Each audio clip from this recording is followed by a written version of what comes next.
him trying to take the amulet. Obviously, that's not a good thing, knowing all the cursed shit that you could do with that. Because we all had bad vibes, but we didn't really quite pinpoint how bad it was until we brought it back. All right, well, let's do a quick So recap. he's not a fan of what happened, and if given the chance this time around, he would be more prepared and fight back. Yeah, because I was wondering how your character was handling all this, because I'm just like, you were silent. I'm pretty sure you were traumatized. Yeah, he was going through it. You know, it's been a long 3 days for him. So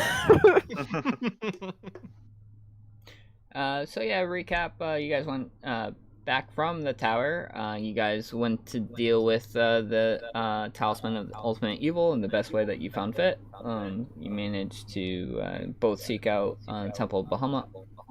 Yeah. Oh. Sam, I think I'm echoing off you. Yes, we are getting a bit of an echo through that. I don't know how. I can't even hear you. And I have you muted. Try closing your door so he can't throw things. My door is closed. Mine's not. Yeah, I have an ear off. You okay? Yeah. Of my headset. I can hear myself through Sam though. Sorry though. What about my boys? Gone. They're gone forever. You can have my boy. No one wants your boy. That's fucked up. It's true though. Yeah, that's really mean. That is like super harsh. It is. Just because he sounds like he's dying with every breath doesn't mean he shouldn't be loved. Well, that's a discussion for a different day. So, you managed to go to the local college in Monspara, and from there you convinced Thevrin, the headmaster, to go with you to banish the item. During the process of which the item went to go banished, Ezzrinoth panicked and tried to use this as an opportunity to try to take the item and run. Upon pulling his sword out, everyone then attacked. Some damage was dealt, but ultimately Thevrin stopped time, bound him, stripped him of all his weaponry, and the guards had him in cuffs. You asked the guards to, instead of just taking him straight to the barracks, putting him to the Temple of Bahamut first. They were, with a persuasion roll, they agreed, and also you convinced Thevrin to go as well. Upon going to the Temple of Bahamut, Ezzrinoth was forced to touch the orb and has disappeared. Now, rolling to current time. So everyone's there. Okay, I'm sorry. Oh, sweet. Then this can go exactly how it's planned then. Yeah, so, sorry, I was late. I had to drive home. Oh, yep. So now Ezzrinoth's character is actually, in fact, appearing in front of the party in very not the same clothes he was wearing originally, just very mere, and on his top right corner you see a burned-in mark of Bahamut. And you can go. No echo.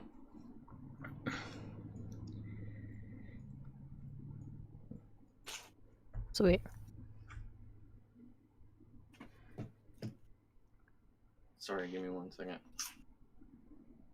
Trying to find Okay. Well, I think regardless of what he says or does, my next action is the same, which is to ask the guards to watch him for a moment, bow to the statue of Bahamut, and then touch it. Okay. A couple of seconds go by, and it's not instant this time, but after a good 5 or 6 seconds of you waiting, you are indeed surrounded by light and transported off. Before that, though, the guards will notice that he is no longer in manacles, so they will walk up to him and with a fresh pair and be like, yo, just put these on. Those will no Chillest guards. Those will no longer be necessary. At this point, the guards be like, "Yeah, I've got my orders. It doesn't matter. Like, I gotta take you to the barracks." You're lucky Guardsman McKneecap isn't here.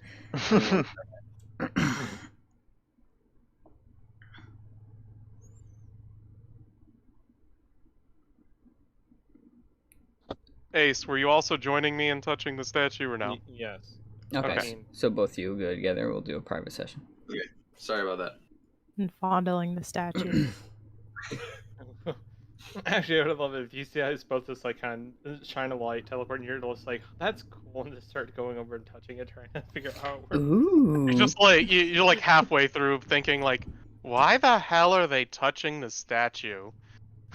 Just don't touch, like... Is it, like, in the shape of a person? Like a humanoid? No, it's in the shape of Bahamut, like a dragon.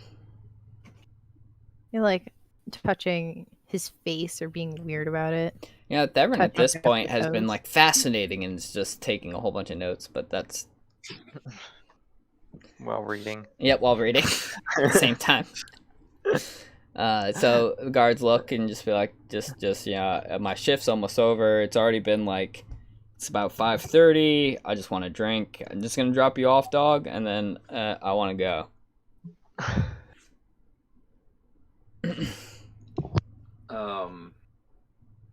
Fuck, I just had what I was gonna say in my head.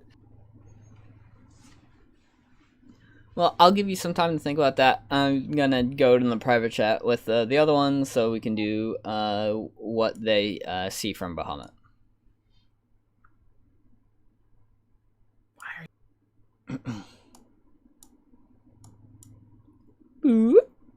All right, you're dropped.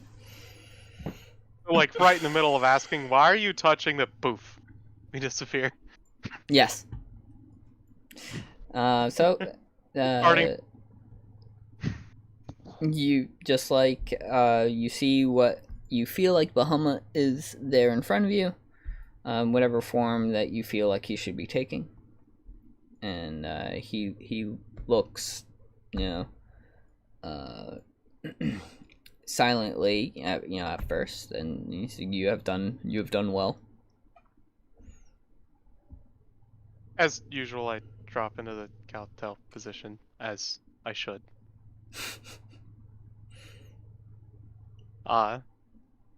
You asked it be done, and it was. I am actually on both my knees with my shield in front of me as Donar is speaking to him with my head down. I'm gonna have. All right. What should we do with him? Bahamut's eyes is fixed upon the flail that you have, and at first, before looked like he was going to start saying, and then you said, "What should we do with him?" And then it's like, honestly, death or atonement, that's up to him to decide. I have no place in the mortal matters, and now that he's taken the mortal form, it's not my place to judge. But I trust your judgment.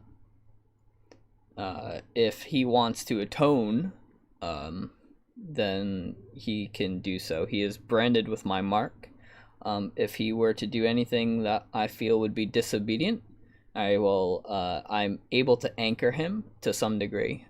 It does not stop him doesn't kill him, but it will be a preventative measure if you decide that his life is worth atoning for. But then he looks at the flail and he's like, I didn't know you had an interest in the flail. I saw that you have an interest in the shield. I stand up and I guess I put away the shield and I take out the flail and it gives reach. Do you mind? He puts out a hand. I present it for it. So he takes it and he's like, this is just an ordinary flail. I can't be. My clerics can't be seen using this. Here, give me a second, if you wouldn't be so. If you don't mind. And then your. Over at Donar with a surprised look on my face. I motion to give him the flail. I make more motion for him to grab onto it fully. Like, okay. So in a second, he comes back. Your flail disappears, and in its place is a flail. I'll read you the description. This is actually from the Fizban's Treasury of Dragons. Oh wow. I will read you what it is.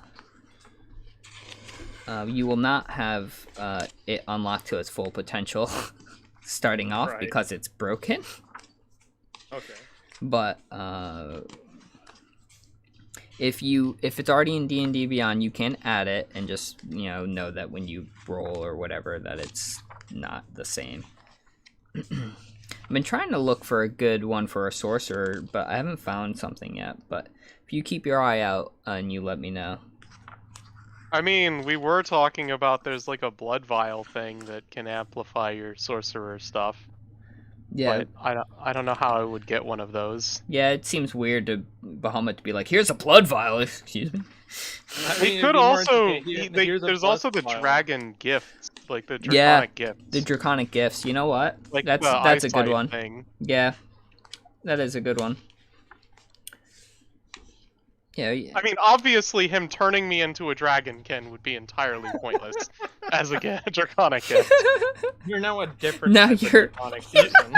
You're now a platinum dragonkin. Yeah, you're Fizban's color now. Congratulations. Man, that shit would be hilarious, though. By the way, magic items 22. Which part? Turning Making you me into redo my character point portrait. All right. So this is the flail of Tiamat. This is a magical flail is made in the image of Tiamat with 5 jagged heads shaped like the heads of 5 different chromatic dragons. You gain a +3 bonus to attack roll and damage rolls made with this flail. We will keep that. That's fine. +3 bonus attack. What you're going to not have is this next part. When you hit an attack roll using it, the target takes an extra 5d4 damage of your choice of one of the following damage types: acid, cold, fire, lightning, or poison. We'll hold off on that one. Okay. That will be something through use to unlock, maybe once you get your proficiency undone, right? Or when you get it. While holding the flail, you can use an action, speak a command word to cause the heads to breathe multicolored flames in a 90-foot cone. That will be your last stage of your weapon, right? So this is going to work in stages. Right now, you just have the +3. Next, you're going to have the 5d4 and of any type of damage type, and then after that you're gonna have this last one where it says you can speak a command word to cause the heads for breathe multicolored flames in a 90-foot cone. Each creature in that area must make a DC 18 dex saving throw. On a failed save, it takes 14d6 damage, one of the following damage types.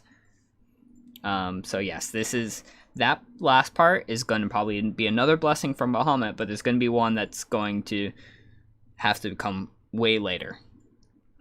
Because okay, so what I'm gonna do is I'm gonna add the flail to my backpack of Tiamat, and use of the +3 is the first thing, right? yes, you get a +3 attack and damage rolls. I'm gonna have a +3 in my character sheet, so that when I roll, the +3 is there. Yep, makes sense. You can even use your current flail and just make it a +3 for now, right? Okay. Because it'll do the same damage except +3. Oh, it's okay. attack and damage. Oh yeah, so I'll just do the +3 on the character sheet. Sweet. That Whatever way is best for you. The Tiamat will be in my backpack, and as that unlocks, That will work. Cool, thank you. It's like you both have done me a great service. I also want to bestow a gift upon you, Donar. I don't know if I want to just give you one randomly, because I think it would be funny, or if I want to actually give you one that would make sense. I'm going to give you Draconic Senses. Yeah, So- that is the one I would have asked for anyway. You gain Keen Senses like a dragon. You have Blind Sight now. You You have within 10 feet. Within that range, you can effectively see anything that isn't beyond total cover, even if you're blinded or in darkness. Moreover, you can see invisible creatures within that range, so you have a 10 feet one, unless they've successfully hidden from you. Keen senses, you also have advantage on wisdom perception checks. This is also to let you know if you ever, for whatever reason, fall out of Bahamut's favor, these boons will be almost like paladin abilities. Right, like if they can be taken away, right? Obviously, he's not just gonna do it because whatever, right? But if for whatever reason you guys decided to like try to defeat him with Ez or something silly like that, that would be so wildly out of character. I agree. I just wanted to make sure that you guys knew that it is tied to Bahamut, right? And he giveth, he taketh. Not that he has any reason to do so. Yeah. It would be like, geez, that'd be like the most wildly out of character thing I could even imagine. Yep. For this character, considering like the entire backstory that I came up with the whole dragonkin just venerating him. Yeah. So at this point, he looks at you and. Can I interrupt for 1 second? Go I know ahead. it's called the Flail Tiamat, but can we, for campaign's sake, just make it look like Bahamut instead? Or would it make sense for it to be still Tiamat? There's a reason for Tiamat. Okay. I will. It's a later thing, though. Okay. Correct. You can ask about it if you want. I won't stop that. If you feel like your character would inquire, why are these chromatic dragons? I don't know. Like, is Tiamat at this point in our of religions? Is he a head of a type of religion or someone? She. Tiamat is a she. Well, it's technically his wife. Yeah. But I mean, like, is it something that is? Yes. How much of this backstory do we already know anyway? Like, how much of the lore around Tiamat? Tiamat would be hidden from you all. Okay. Tiamat's existence would have been the way that I'm playing it is the way that very similar to what they happened in the First of the Worlds did happen, not exactly the same, right? Where they were responsible for making the material plane, but she took her vengeance one step further. Okay. And they're no longer together, but there's still a deep respect for. You don't have that type of relationship with somebody and then just go to hatred or anything silly like that. Right. Yeah, especially not when the reason for your disagreement is the vengeance that she took over the murder of your firstborn. Yeah. And there's a lot of controversy with that, and there's reasons why. So if you want to try to pry into Bahamut's personal life, I'm not gonna tell you can't do that. He wouldn't know that he was prying into the personal life. Of course he wouldn't. Be asking about no. shape. This is getting a little bit more meta. The reason why I was asking is because of the fact that so far, from my understanding, is that there are different types of dragons, but they all mostly do Bahamut, right? So it's just like. Mm-hmm. I was wondering. That's why I was wondering. Like, so when you said, "Oh, it's a chromatic dragon" or whatever, I'm just like, I don't think that specifically my character would question that actually, unless it was like really defined different features. Remember, and this is something that Fizban's book do. That I like to a degree, but I still like chromatics being mostly evil. But like, if you read it, like most of the things aren't evil or good. They're just personalities that they give the dragon. Even if they're chromatic, and you need them to have a balance, right? What's up? Yeah. Sorry. You're fine. So that's what I was wondering was because like if Tiamat is not known and it's just different colored dragon heads on the flail itself, I won't question it because it's not something for me to know. I guess that's why it was a little bit of a meta question, because if it was like if I knew who this person or who this dragon was, I would ask about it, but because of the fact that it's not known, it doesn't make sense. Yeah, no, it's a good question, just to make sure. So, but Bahamut will be there at this point, and obviously there's still more to be discovered and more work to be done. I don't have anything further except from our last visit, but is there anything you need from me? I would like to re-question. I'm going to reiterate a question real fast. Where once I'm handed the flail and I secure it back on my person, I'll ask, so about not reaching the top of the tower, is there something about the top of the tower that we can't I point, or I kind of mentioned towards Donar, I'm like, something about us not being able to go there, or just not allowing the people you said not to allow to go in? The top of the tower is tricky, because it's above even the realm that we're currently sit of the gods. So the tower, I don't even know how much I should be saying, but at this point you've done more enough for me. The tower is combined of all the planes, including the abyssal planes, the hell planes, and the celestial planes. I tilt my head to the side, just saying a little bit. Yeah, so he's speaking not really down, right? But he's not really dumbing it down for you. Yeah. So basically, the top of the tower is even above where the gods currently reside. I say, oh, okay, yeah, and I'm not fully grasping it at all. Yeah, I'm gonna see if he can even perceive that your confusion, or if he's nope. All right, cool. He's like, oh, well, if you have any other questions, let me know.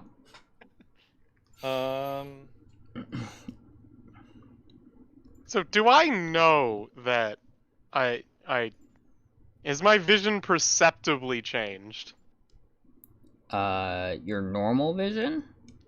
Like, no, this is going to be the more draconic like senses. Do I immediately notice that? Because yeah, I don't think he mentioned that at all.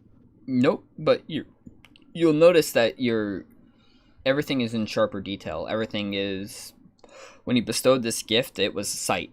You could almost tell that right away. You don't know about the blind sight until I think you're actually put in total darkness, and then you're like, "Whoa, wait a minute."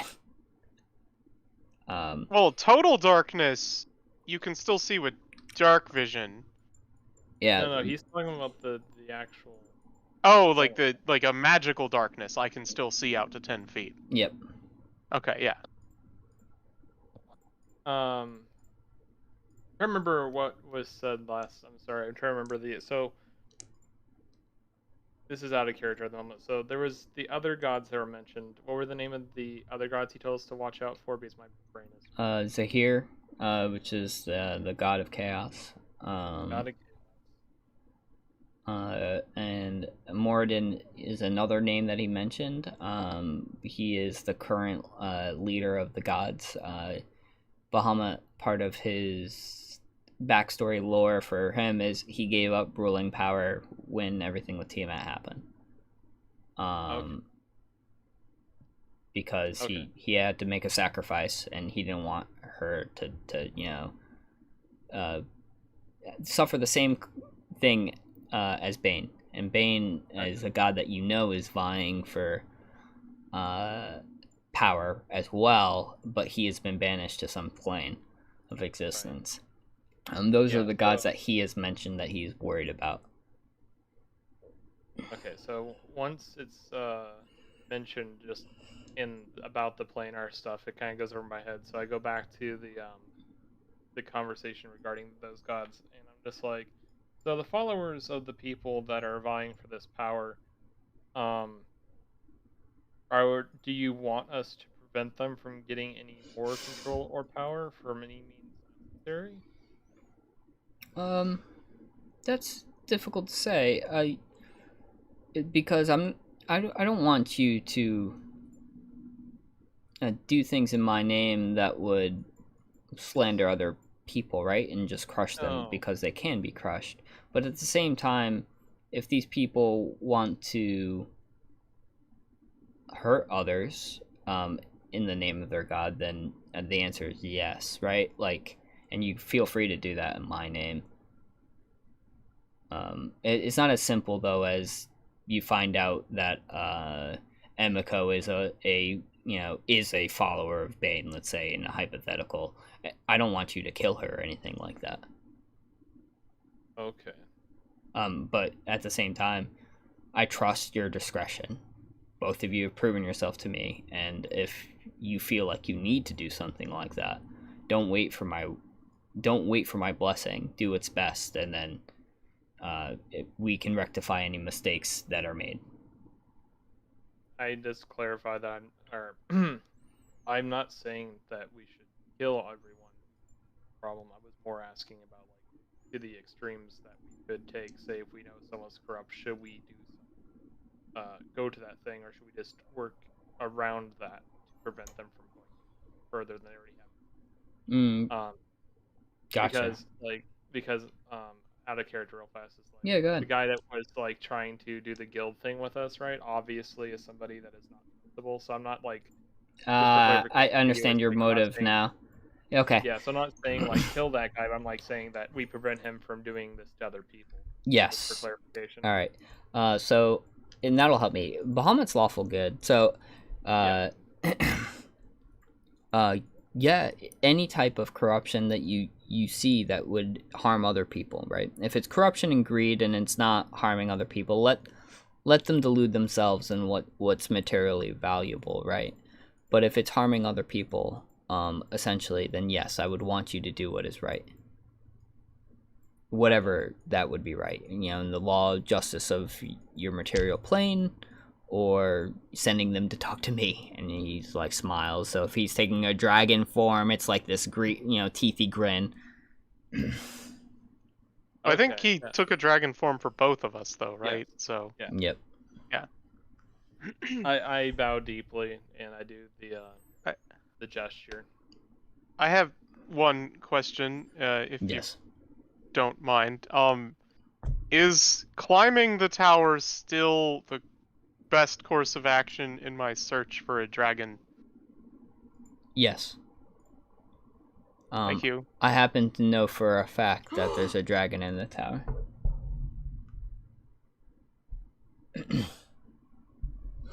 Sorry. Oh, did something happen in the background? Yeah. Stray Dogs 4th season. Congrats. Why are you congratulating me? I'm just excited. Okay. Is this one dragon that he knows of? Did he say Can I a not be dragon? excited? Or does he know that Of course you can. dragons are in the tower? He goes, there are 2 dragons in the tower. And I know this because they were banished from this realm. And if they're banished from here, they will go there. Wait, 2 dragons? Like, Donar suddenly gets like a really confused look on his face. Well, a dragon confused look, which I guess both. Mm-hmm. I don't know how to describe what a confused dragon would look like. But confusion I'm sure either both way. Silver and Bahamut would know. But like, and so then I'm like, wait, but you said this plane was in the tower, so are you in the tower, and are you one of these dragons that you're talking about? I am in the tower, technically. At least I can be. Any of the gods can be if you get towards the top. Which is, depending on the god you get, good or bad. I will say, I'm not counting myself. We had dragons that were on this plane, the celestial plane, that were part of the reason why Ez was banished is because he slew all the dragonkind, even the good dragonkind. And they,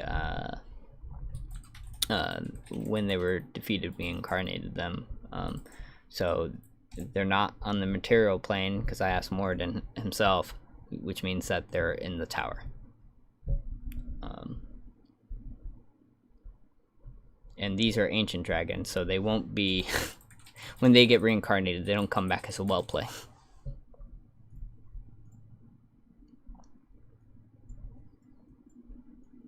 Okay, and then I just like lower my head back.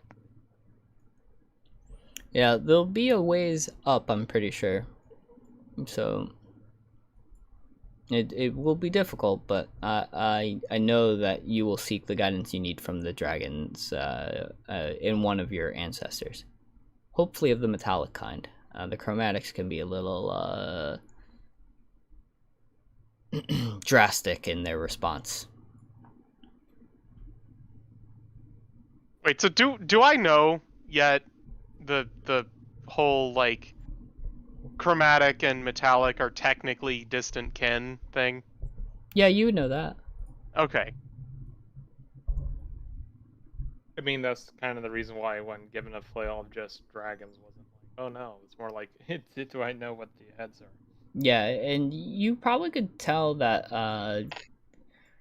I think that these aren't the normal dragons of your ancestors. But as far as, like, they don't look chromatic in that term of being like, oh, this is a green dragon, right? There hasn't been a dragon seen on this plane and on the plane that you guys are residing for some time now. People think the dragons don't exist anymore, except of course the dragonkin. Right. Yeah, I don't know why the Dragonborn would think they don't exist. So yeah, obviously we would believe dragons were still around. Yes.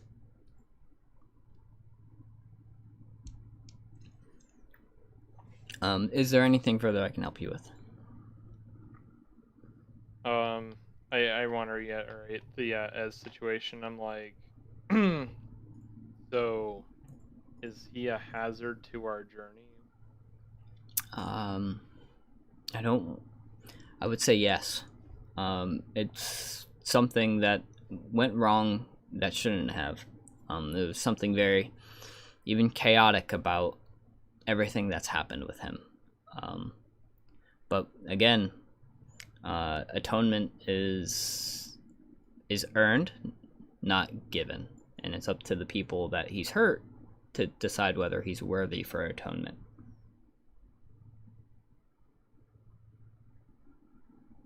I'm contemplating visibly about the words were just spoken.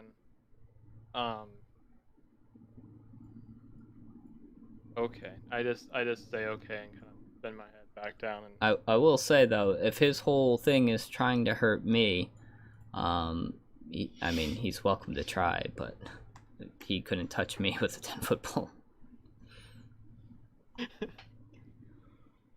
I just was thinking of that long sword he has. He can't poke me with it. God. Didn't that get get taken? That's Yeah. probably being sold right now. It was taken, but that's all I can think of is. Anything further? No, thank you. All right. Well, good luck. Such is the way. Out of character, Uh-huh. I have no idea how to apply dragon senses to my character sheet. I've been trying this entire time. Yo, dog, we'll just have to remember it. There's going to be a lot of stuff with stuff that's straight out of Fizzbands that I'm sure is just waiting to get incorporated. I would write it in the notes section. Yeah, I'll just do that. Alright. Well, let's poof back to the main courtyard. And poof! Everyone's back. Are they? No one died? I'm back. That would be it would be really, really impressive if someone could kill one of us in the presence of a literal god. What if the god killed you? Yeah, I would say, what if the Yeah. god killed you? I mean, You failed me. Sorry, speaking out of character. Heavenly Executioner. Alright. Literally my job title.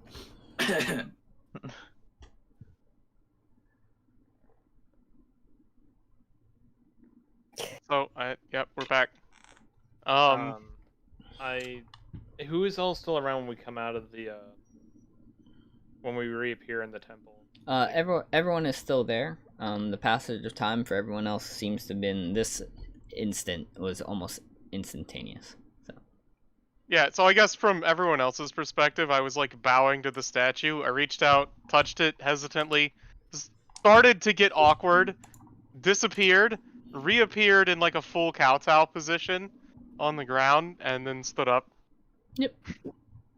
What position? Kowtow, like straight on the ground. Like you can Google it, I guess. I don't know. I don't necessarily want to try to describe it. It's like a No, please stand. I just want to know the position the god put you in. You know. Knowing Bahamut. He means freaky things. Yes, that. I mean, look at me. I'm a literal descendant. I literally. Sam, I put the GIF in if you. Yeah, I see. That seems pretty intense. That no.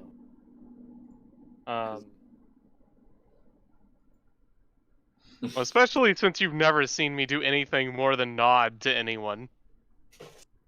Yeah. All right. So, guards, look confused, though, in the essence of being like, I'm supposed to take you back to the barracks. It looks like the Bahamut saying that, I believe Ez is under the impression that Bahamut has cleared him of this to just kind of let bygones be bygones. I mean, that's not what I was. And then I turn to the soldier and say, "It seems like Bahamut's done with him. You can take your turn now." He kind of looks sideways at Toner, and I look back at the guards, and I look back at Ez. I'm just like, if it makes 2 cents,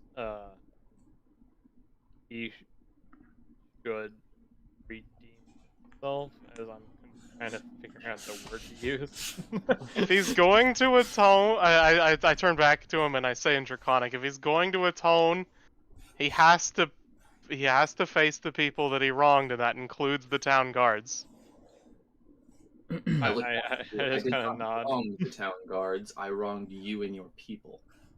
I turn to you in front of the town guards. Town guards don't tend to like that.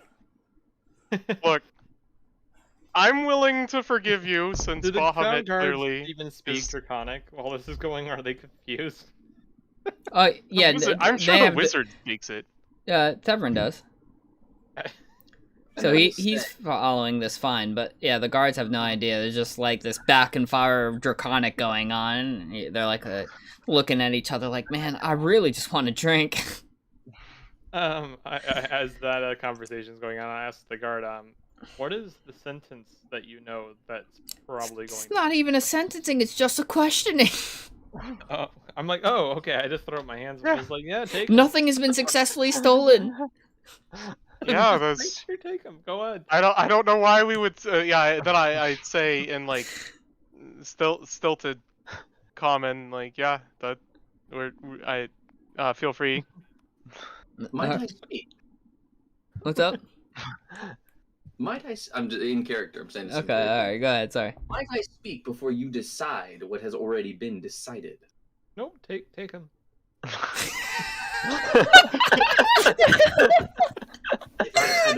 If I still possessed a will of my own, I would smear your blood across the cup. Yeah, no, I don't think this is really helping your position.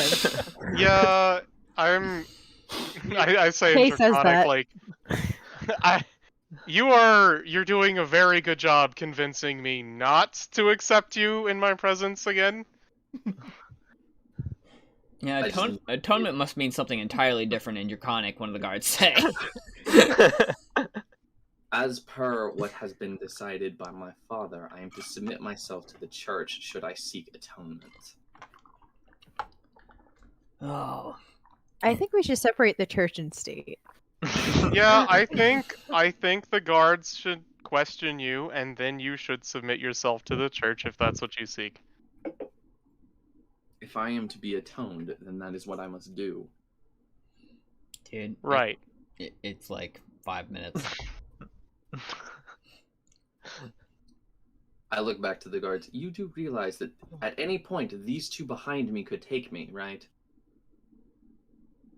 What, them? I can't, yes, the two behind me, the two champions of Bahamut, that I am forbidden and unable to do anything about.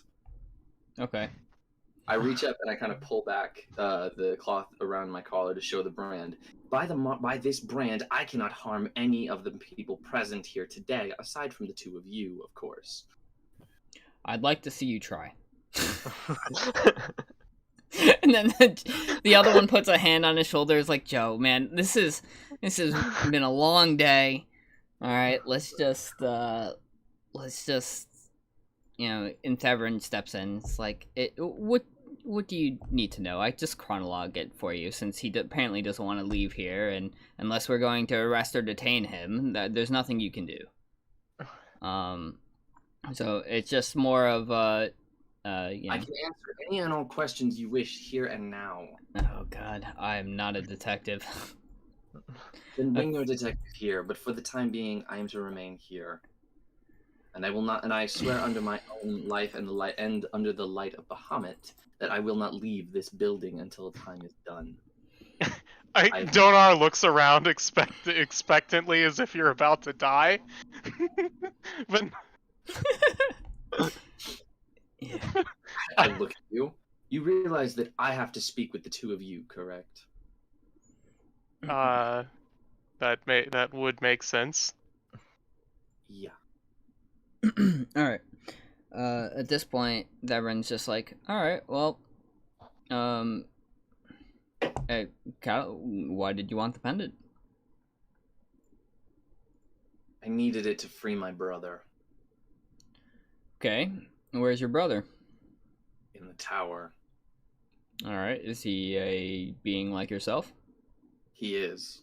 Although I imagine he retains his original form. Was he a champion of Bahamut? A former? He was. Okay. What did you get expelled for? The evisceration and eradication of the primordial dragons. I imagine not on the material plane. On every plane. We committed genocide at the behest of our father. Interesting. Governed for it. And at this point, while he's writing, he reaches into his robes, opens up a separate book, and starts thumbing through stuff. Like, that doesn't... Okay. Well, my job is fact gathering. From your account. So, what did you think this talisman? How are you going to free him? Where are you going to free him from? My brother, as it is under my understanding from what my father told me before the time of my death, he has been placed under the Raven Queen's control. Oh, the Raven Queen itself. I have seen a lot of gods today, and yet I have not seen anything up until this one moment. Okay. As she is a light, only an item of darkness could destroy whatever curse she has placed on it.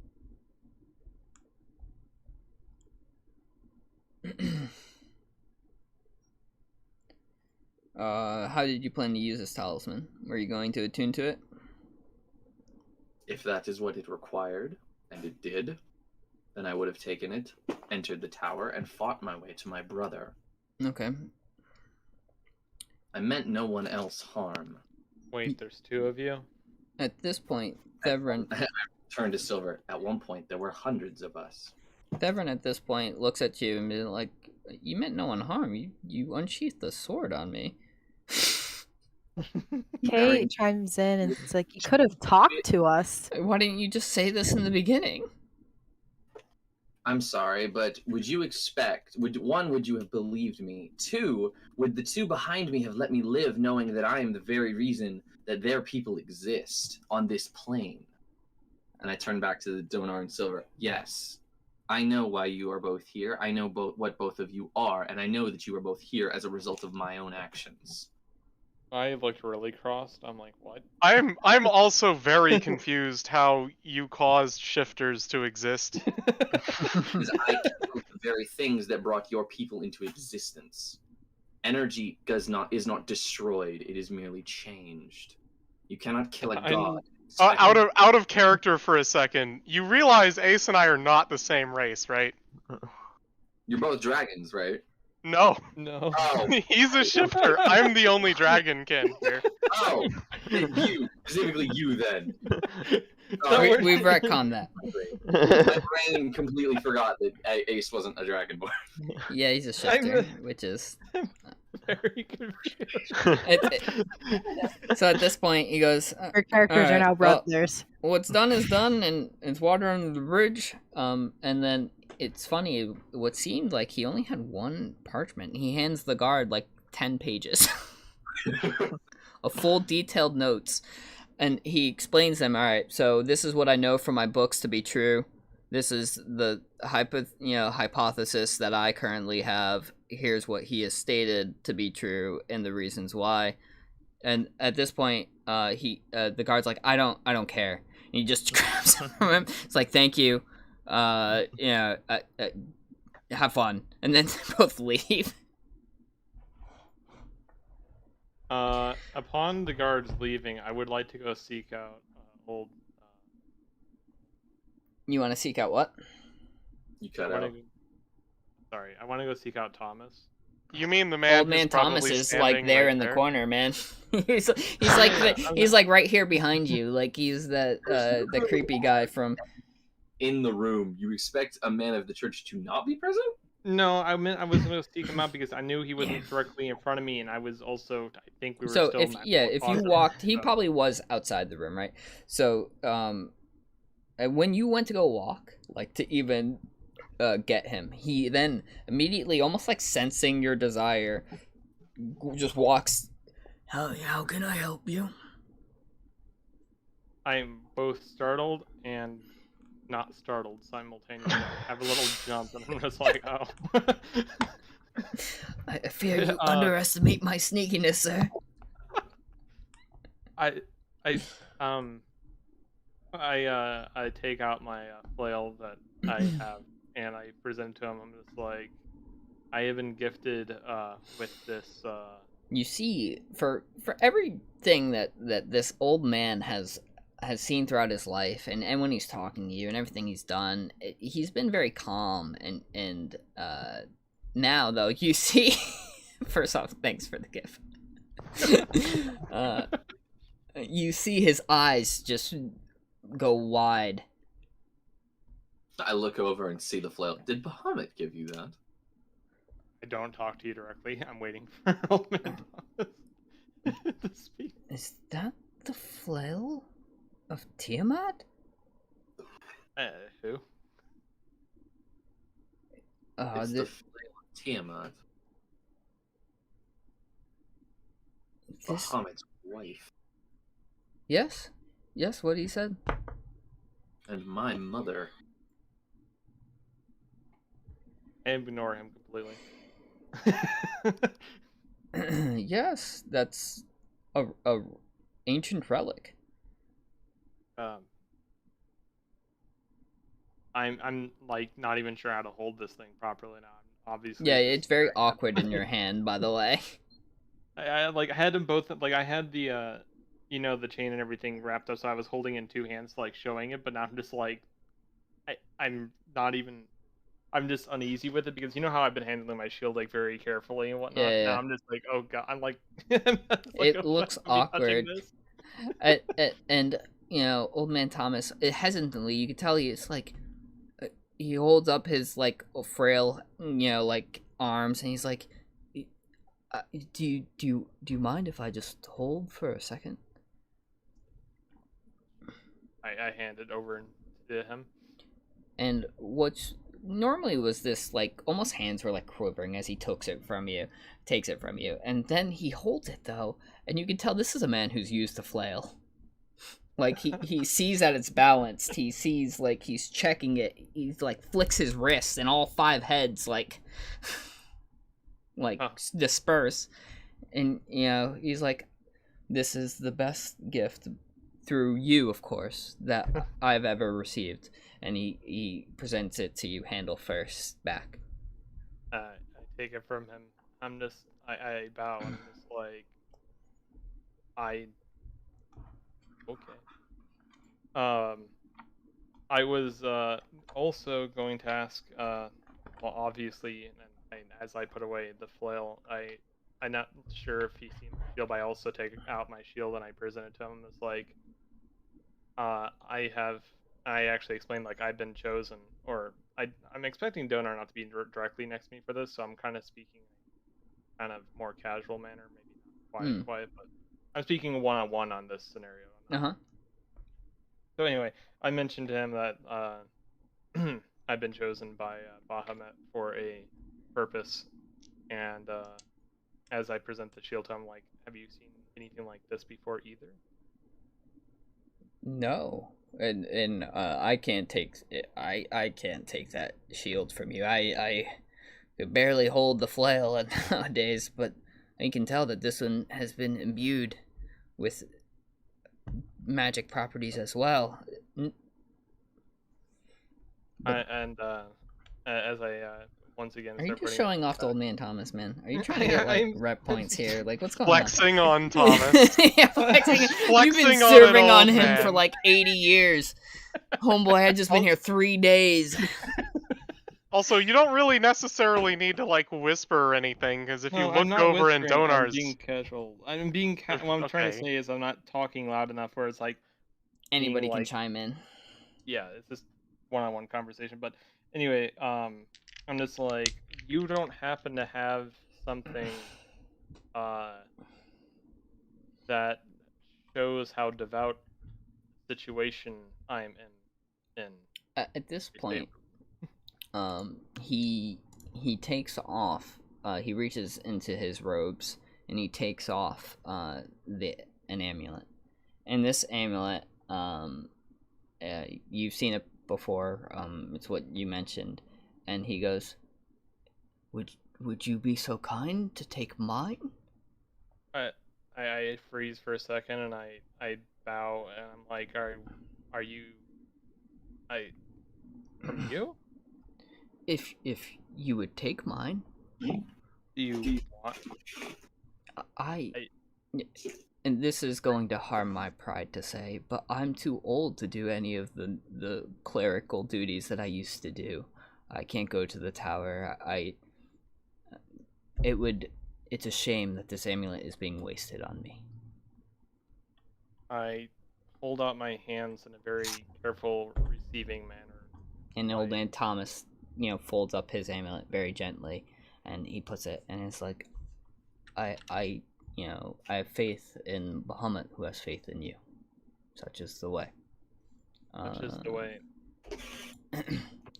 And I'm gonna DM you, just so you know which one. I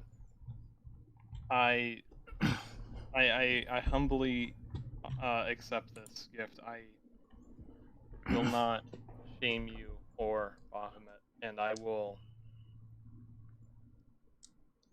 I just kind of freeze up, and I just go quiet.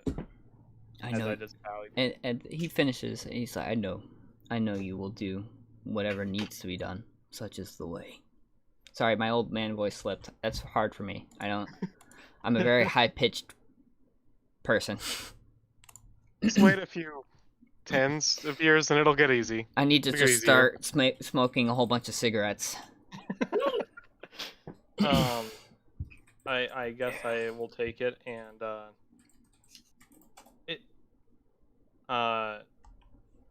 I go for the motion of like putting it on, I guess. Yeah, of course. You please don it. So I put it on in front of him. He might just well up and you just see like this single tear. Perception. Single manly tear. Yeah, it's a manly tear of happiness.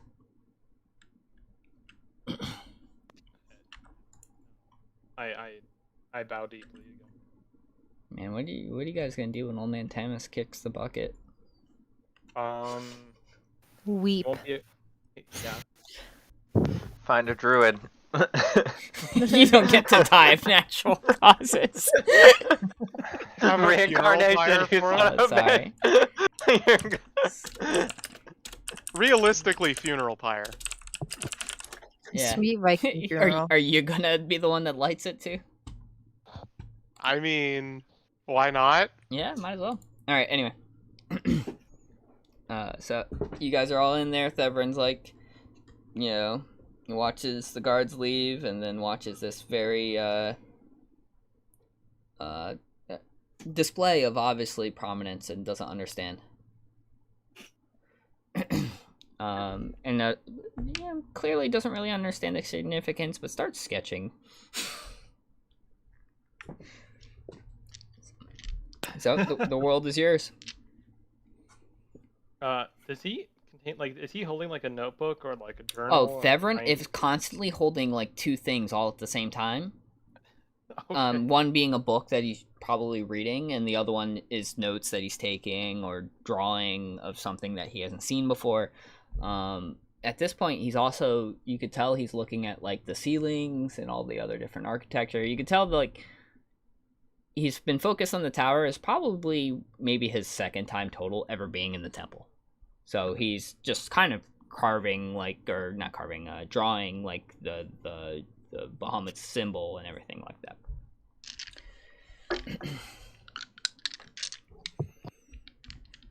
So after all the stuff that Hunter's character said, I don't know whether Donar 100% believes that, but he's pretty pissed off right now.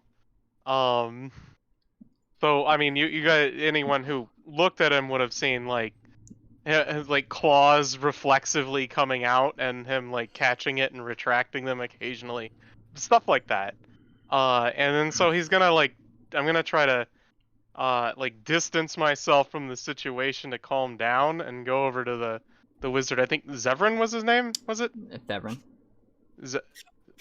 Wait, say that again.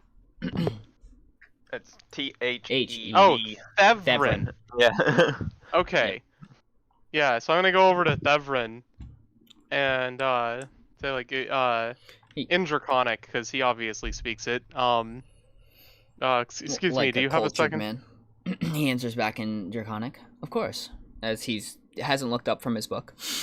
But sorry, were you gonna? Oh yeah, but he hasn't looked up from his book, but you don't feel like you're being ignored, as weird as that is. So I'm gonna say, but thank you for helping us out with this situation. I don't know what we would have done without your assistance. If you, Oh, go ahead. No, I'm just glad I could help. What up? I was gonna say, if you ever need anything, like, just let me know. And I need tons of things. He stops, by the way. Concerned look on my face. He stops and he looks up and he goes, "You climbed the tower, right?" Yes. This is literally my life's research. If you could bring me back anything and tell me of what you see in the tower, every person's perspective is valued and different. That's all I require. I mention if I overhear this that I do sketches, and I'll make sure to sketch out each of the areas we go then. Oh, that would be amazing. You could tell like his eyes light up. Would you be willing to help me in researching magic as well? Because I'm just learning myself. Oh, of course, that's what the library's for. Is just a collection of knowledge, and how we can all help each other get the craft and become better, and overall help humanity. That's why I formed the college. Your name was Thevrin, wasn't it? Correct. Do you know what waits at the top of the tower, or what the tower's purpose was? Nope. And that's why we study. Oh, do you know? Do you have any insight? I do actually know, because I helped chain it there. The tower is a prison. A prison, you say? It's specifically the gods' prison for a very, very specific and very, very dangerous entity. Fuck! Out of character. I forgot what it was called. What was it called? A Tarask. Yeah. There is. This is all in Draconic, though, still, right? Yes. Okay. Yeah. There is a very, very powerful Tarask chained and bound at the top of the tower. That would make sense. Is that creature even common knowledge? Yeah, do I even know what a Tarask is? No. But Thevrin does. Wait, what's a Tarask? beyond your wildest imagination. The being of pure destruction. It's one that it took the gods and all of their champions just to bind. That would, yeah, I mean, everything we know about the tower, that would make sense as a plausible theory of what's at top.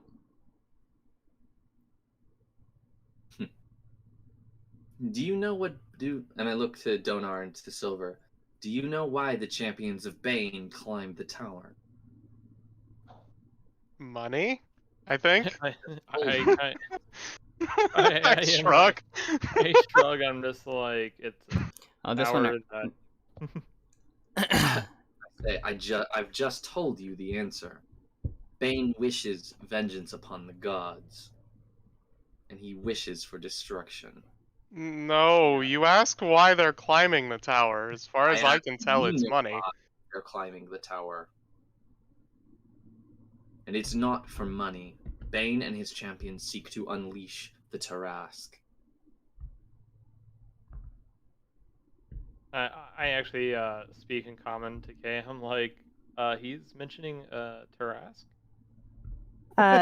Kay, You've read a lot of books. You can go ahead and roll a history check for this. Hell yeah. Way to make him feel included. Thank you, by the way. Kay's actually, he's like, well, let's roll first to see if he, he rolled a 19, so 21.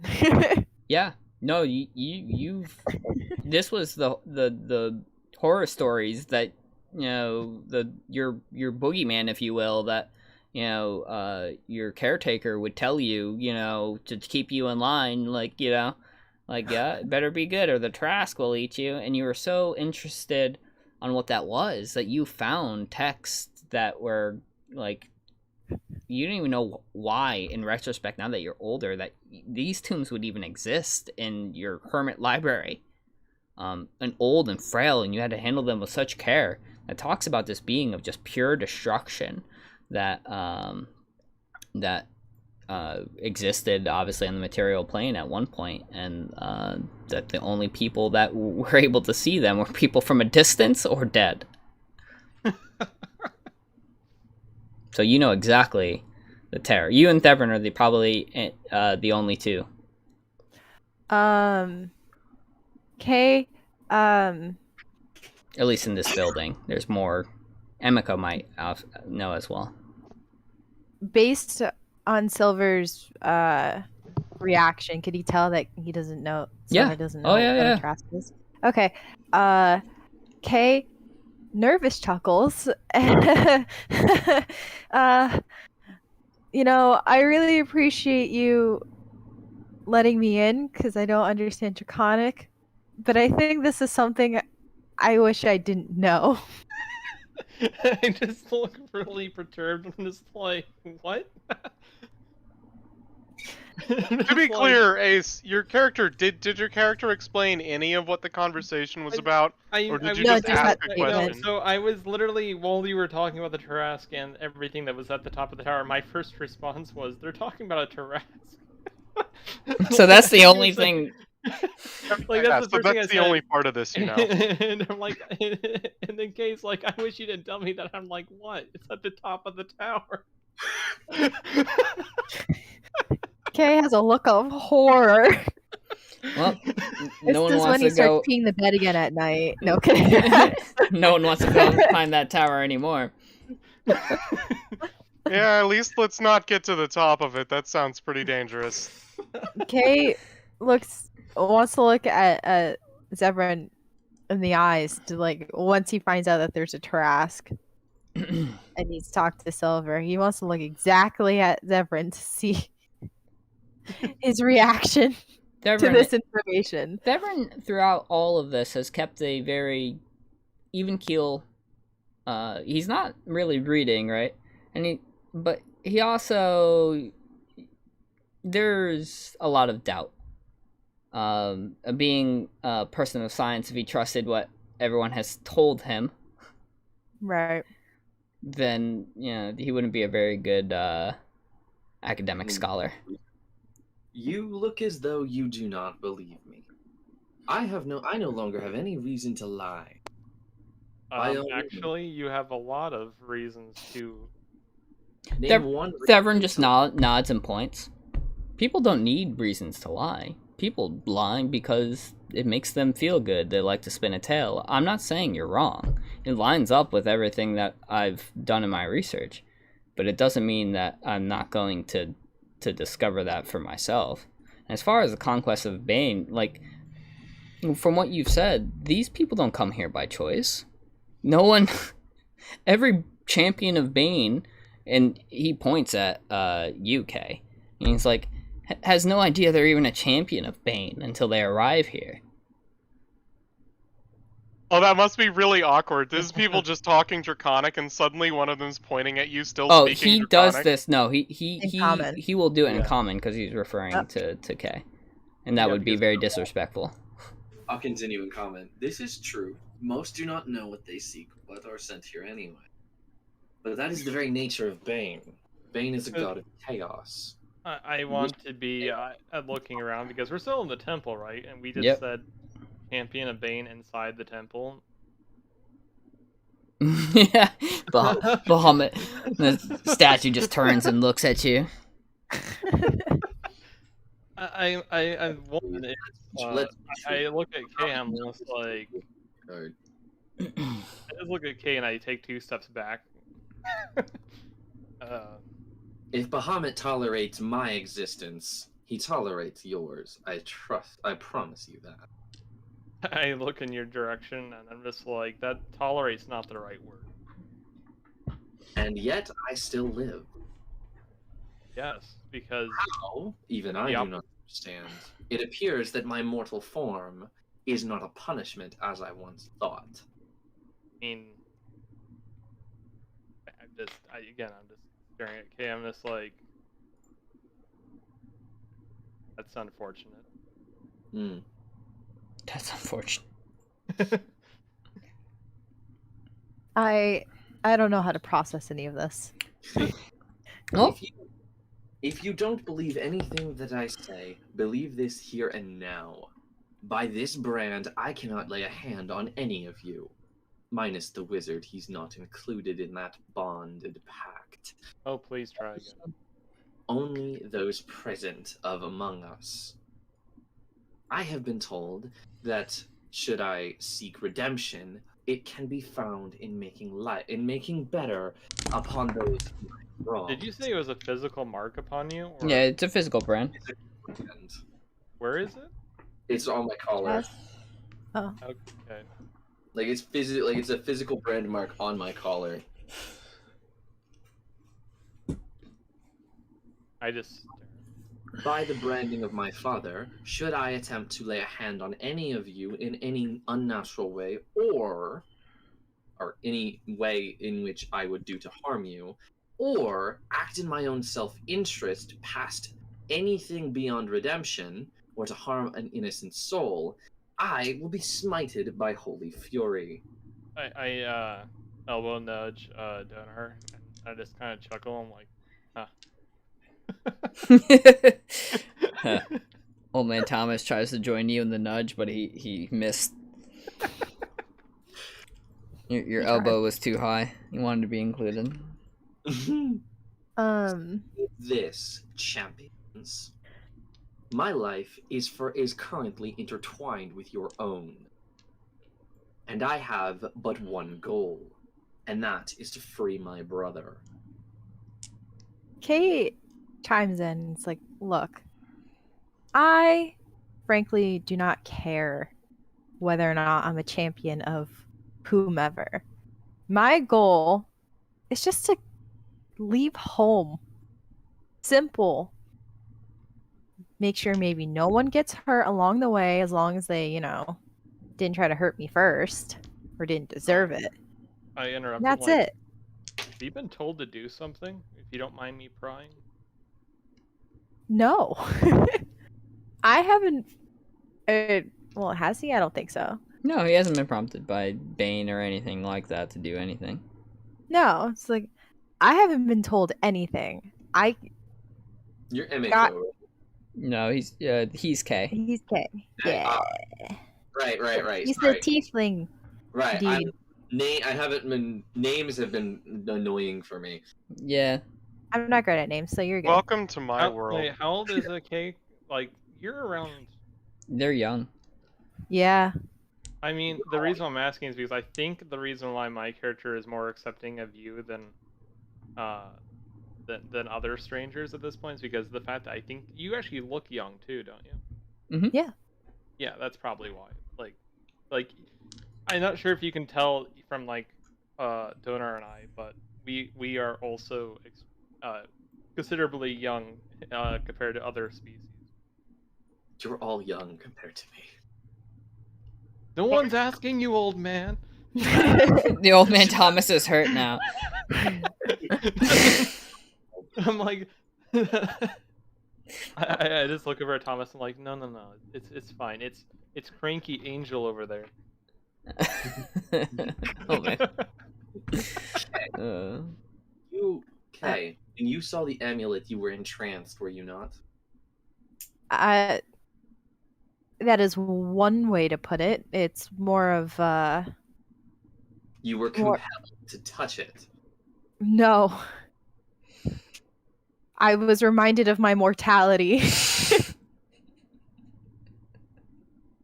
Then maybe I have the wrong idea about what you're here for. Maybe so. I am just here to experience something other than I was used to for most of my life. I'm here to see different places, meet new people, and figure it out along the way. I really don't have much of a path, and I'm trying to figure that out. And on day 2 or 3 of being here, I've almost died. Yeah.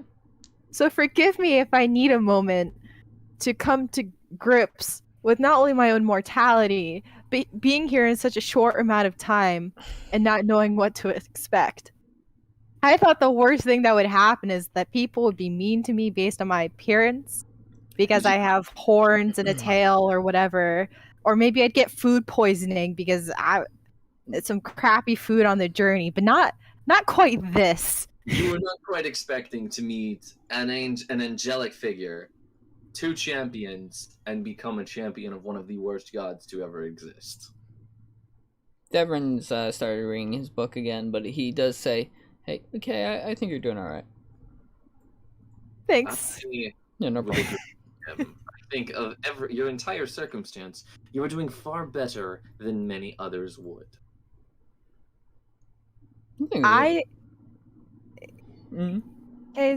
Kay's just like, look, I, as of right now, serve no god. I do not know anything further than my station. I try not to. I'm just here. Yep. I don't have a huge agenda. Yep. Devrin's like, yeah, same here. I interrupt real fast. I'm like, would you like greater purpose in this world? And as I kind of do like a really like free motion of this like area, I'm just like, would you like to learn our ways? Oh my god. Are we having a James incident? Because I will not allow that. Do not convert another soul. I have lived my entire life in service of my father, and I was scorned for it. Yeah, shush. I'm asking a personal question.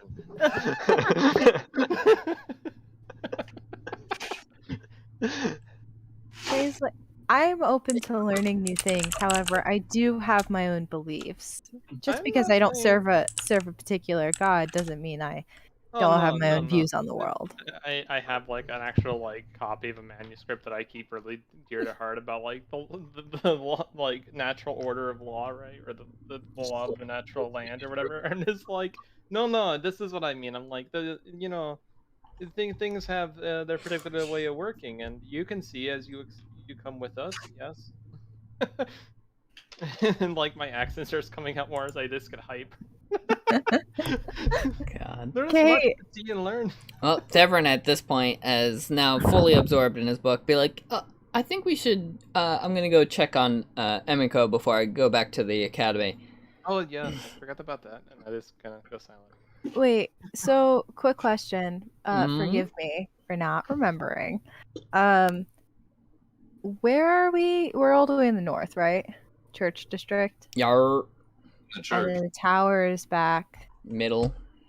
in middle, and it's getting late. Is it nighttime? Yeah, at It- this point it's probably close to 6, and It's close to us. Need to go meet the market maker who makes the awesome spicy food. Yeah. Yeah, we need to go regroup and grab dinner. Kate wants to go back to the tower to Alright. meet up with Emiko, but also because he doesn't want to be alone. Wait, because he has to go back out anyways from the temple. So Yep. Well, he expresses that interest. I will accompany you. Kay turns back to Silver and he's like, I appreciate your kindness, but give me at least a week being outside of my home continent to be indoctrinated into something else. I look a little bit insulted on the word Indoctrinated? Yeah, because I'm just like, I'm not here for the god either. And then just like, it's probably really confusing. There's a cleric of this god, and I'm just like, I'm not here for the god. Yeah, only Thomas like, oh, what? Oh. The gods work in mysterious ways. Look over at all the time, and I'm like, no, his laws are what matter. At this point, though, Devon and Kay start heading off. So if you guys want to go with them or whatever. Old man Tamas probably looks like, oh no, are we gonna get smited? I know, right? So God, I gave him my amulet. Yeah. so you guys are so I'd ask, like, are you guys gonna grab dinner at that stand afterwards? Cause at the food stand afterwards, cause that's where I'm thinking to head. I also agree. Devon kind of peeks up. Oh, food. God, when's the last time I ate?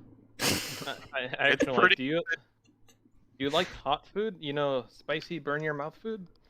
I'm gonna roll. I feel It's like he's okay. a weak bitch. Okay. It's okay. If it helps. At that point, though, the dragon-looking scarf, the small little thing at the mention of spicy food, perks up its head and just kind of lets out a little baby flame. It's And then you notice this that is the he has a pseudo dragon wrapped around his neck that has Oh, is it- been sleeping up until this moment. A pseudo dragon? Yeah, This is pseudo. the first time I've seen this, right? Yeah, Nice. Okay. I support this choice, Zephyr. Does Kay notice? yeah. Everyone should notice this. He was not being subtle. This pseudo dragon is like, food. I'm hungry. Give me food. Anybody But who so- understands it's, and he's not speaking Draconic. It's more of a Sylvan tongue. Nope. So, Sylvan. yep. So, wait. I thought I Silver spoke and understood every language that their master did. Oh yeah. Well, he knows a lot of languages. Oh, yeah, that's fair. Cultured man. Donar, I do need to speak to you. I know you are more agile towards me, but you and I need to speak. I point at that scarf thing. It eats. I say in common. Devon gets a worried look. You shouldn't really call it it. So, both in and out of character well, first off, out of character, I guess. Does my character know what that is? A pseudo dragon? He Yes. called it a pseudo dragon. And second off, Common. also out of character. So since my character would know, what is a pseudo dragon? It looks like a baby dragon, but it's not actually dragonborn at all. Yeah, it's like a giant fire-breathing lizard. Yes. That's really cute and chubby. It's also Okay, wait. very. Is this something that's common to where we came from, the mountain? You or- probably not common, but you would know that they existed in your region. Would I mean, they okay, like- I'm gonna stick to what I did, and that's not gonna be retcon. And 5e pseudo dragons actually are dragon type. Oh, are they? Yeah, And it three- says teeny dragon.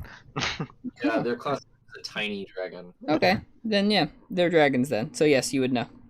There's probably the Okay, closest thing to a dragon than on this plane, as far as you guys know. Well, not as far as I know, considering my character is Yep. under the false impression that there are more dragons around. Yep. As far as the most humans, then.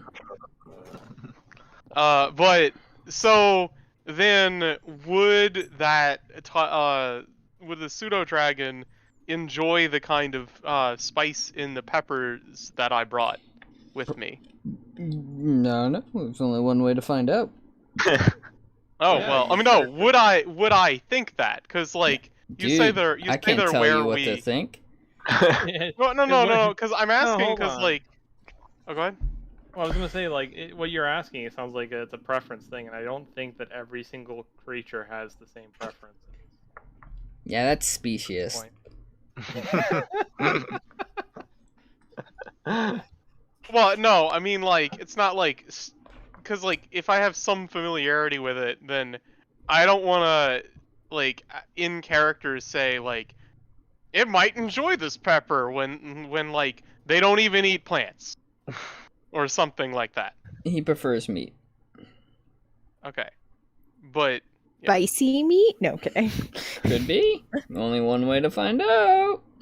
But anyway, Well, I a would lot suggest to bizarre. Thevrin that this place might have spices he's never tried before, since he seems to like learning things. He could try something new. Oh, I would love to accompany you for dinner. I must be getting back to the academy soon, though. So let's. Are we gonna meet Emiko then, and then we will back at the tower, and then regroup, maybe have dinner, and then you guys can go. I believe you said to the marketplace, and I can go back to the academy since it's right past that. That works for me. I believe, though, Ez was trying to talk to you, and let's walk and talk. This is not the kind of conversation that I would like to have with others. Oh, personal. You're up with him. Okay then. That's on you, Donar. Well, I mean, we can talk about it when we get back to the temple. That is fine. You and I need to speak. All right. Oh, okay. We can talk after dinner. Because right now I'm pretty angry at you, and Well, I do you apologize. probably want me to cool off a bit. I have a feeling you're going to be angrier when we talk anyway, so... Then I best not start already angry as like my claws come out again. Let's go. I will buy you dinner. Let's go. Are you guys talking Draconic? Yes. I was speaking. Okay. Oh, okay.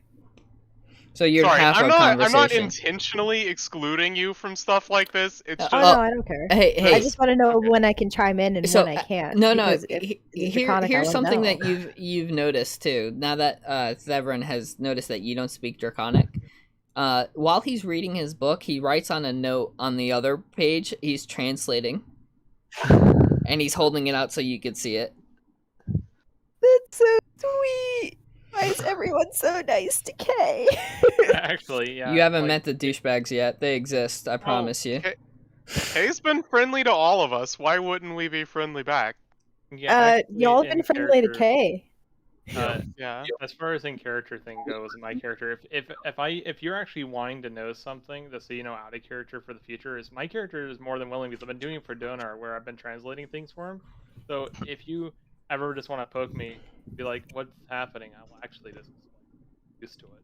Yeah, you could Yeah. also ask Donar, and I would attempt to explain it in comment, but That it doesn't might be help. more effective than Silver. All right. Well, we talk to the tower. You guys can RP if you wish. I'm gonna roll to see if there's an encounter. Wait, actually, didn't you also speak a language that Dwarvish. Donar spoke, like Dwarven? Yeah, you could always ask him in Dwarven. He'd be pretty good Yeah. at translating into that. It just seemed like there was a lot of important conversations, and if it was important for him to be in it, it wouldn't have been in Draconic. No, And it then was Silver in translated Draconic a bit because anyways. it was in Draconic because that's what Donar's used to speaking, and that's what he's comfortable with. He defaults to it. Okay. So, you guys, unless finally arrive at the tower. Poor Emiko has been waiting now for probably close to an hour. I have a question. Yep. So the tower, the Adventurers Guild is there. Is there like a kind of tavern type thing there as well? Yes, they have a smaller. It's mostly beer and snacks. It's not like you can't get like pub food or like anything like that. I would. My assumption is that after doing her business while waiting, someone talked her into drinking. She's drunk off her ass. Roll a Constitution saving throw. I'm stepping. I have to step away for a second. A 21. All right. Okay, she's fine. Man, you can handle your liquor. Oh, I was really excited. She's gonna be like, "Woo! I just got 2,000 gold from the shield." Yeah, the funny thing is I wanted to make it kind of like she's had 3 or 4, and like everybody else around her is like passed out, and this is the first time she's ever drunk anything, and she can't understand what's. That is exactly what's happened at this point. Like with 21, yeah. So while waiting for them, you were playing a drinking game with one of them, and with your roll of a 21, he was like, "I'll pay for your drinks, little lady, if you can outdrink me." And he's like a 6'4", like he's a human but like big dude. So he's like, "Oh, I'm gonna be able to con her pretty good." And then like you guys have been pounding away drinks, and you just look at him as he starts to sway from his chair, and you're like, "Another one, right?" And at that point, he just falls over as everyone walks in.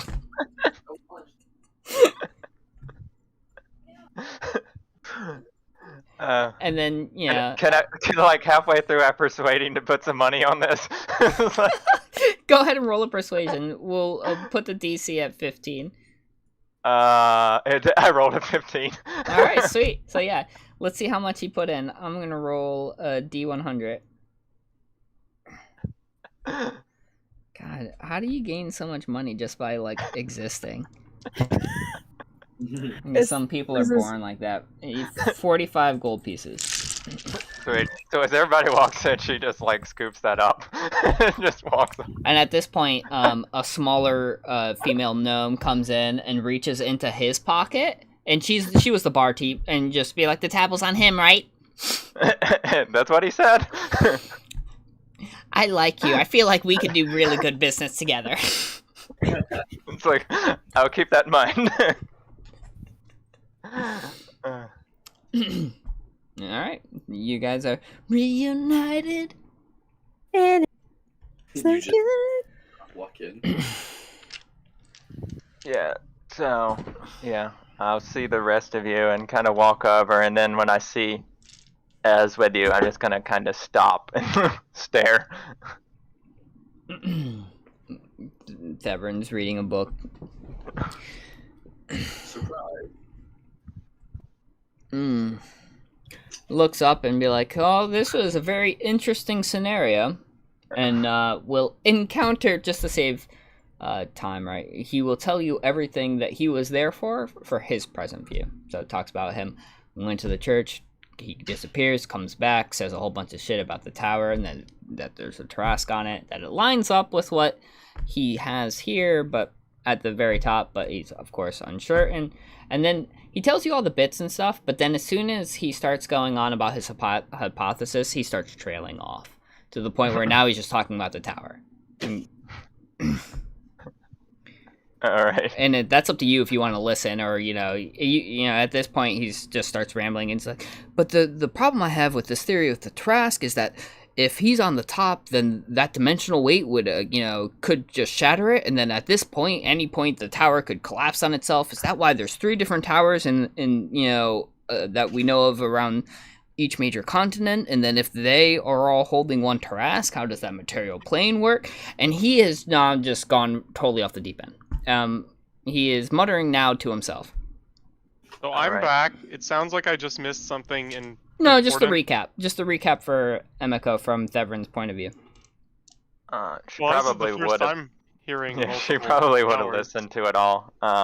Maybe not picking up the interdimensional parts or whatever, because Walks over to that's, Thevin.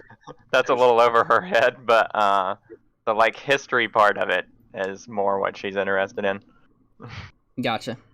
So yeah, He just walks over to Thevin. No, there is not multiple Tarasques at the top of every tower. They hold different prisoners. but then there's an integrity weight issue as he looks at you dead state in the, with the way that the tower is constructed, even with the material planar density, if there's only one Tarrasque through all these planes, it's going to crush itself on its weight. Like, Whilst I am not entirely familiar with with all of the magics involved, I do know that each tower contains a separate series of realms, each to itself.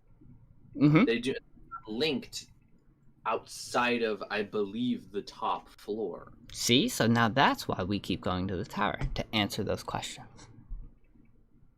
All right. So while this back and forth is going on, I'm gonna slip over to Silver. I'm gonna be like, "Why is he back?" Silver. I didn't actually do anything wrong outside of attempt to stick the I'm enemy. in my prime. You Your also sword. assaulted a wizard. You put a sword to his throat. That's not an assault. That's a threat. Yes, it is. I assume that would be equivalent to pointing a gun at someone, which is defaultly attempted murder. Well, it's assault. It's attempted assault with a deadly weapon. It's not murder. That's the person. What? Man, there's not a good Deckard Cain gif besides the one that you posted, Ace. I'm very upset. Same. I'm gonna go and find my own while you guys RP. Besides, if you charged everyone with assault or attempted murder that pointed a weapon at somebody, I feel like every bar would have at least 4 or 5 criminals come out of it every I single time. interrupt him. That's like No. I would have said this over where he didn't hear it. He's not part of this conversation at all between me and you. I just- wasn't talking about it. Yeah. So literally just like, why is he here? Yeah. Oh, the DL.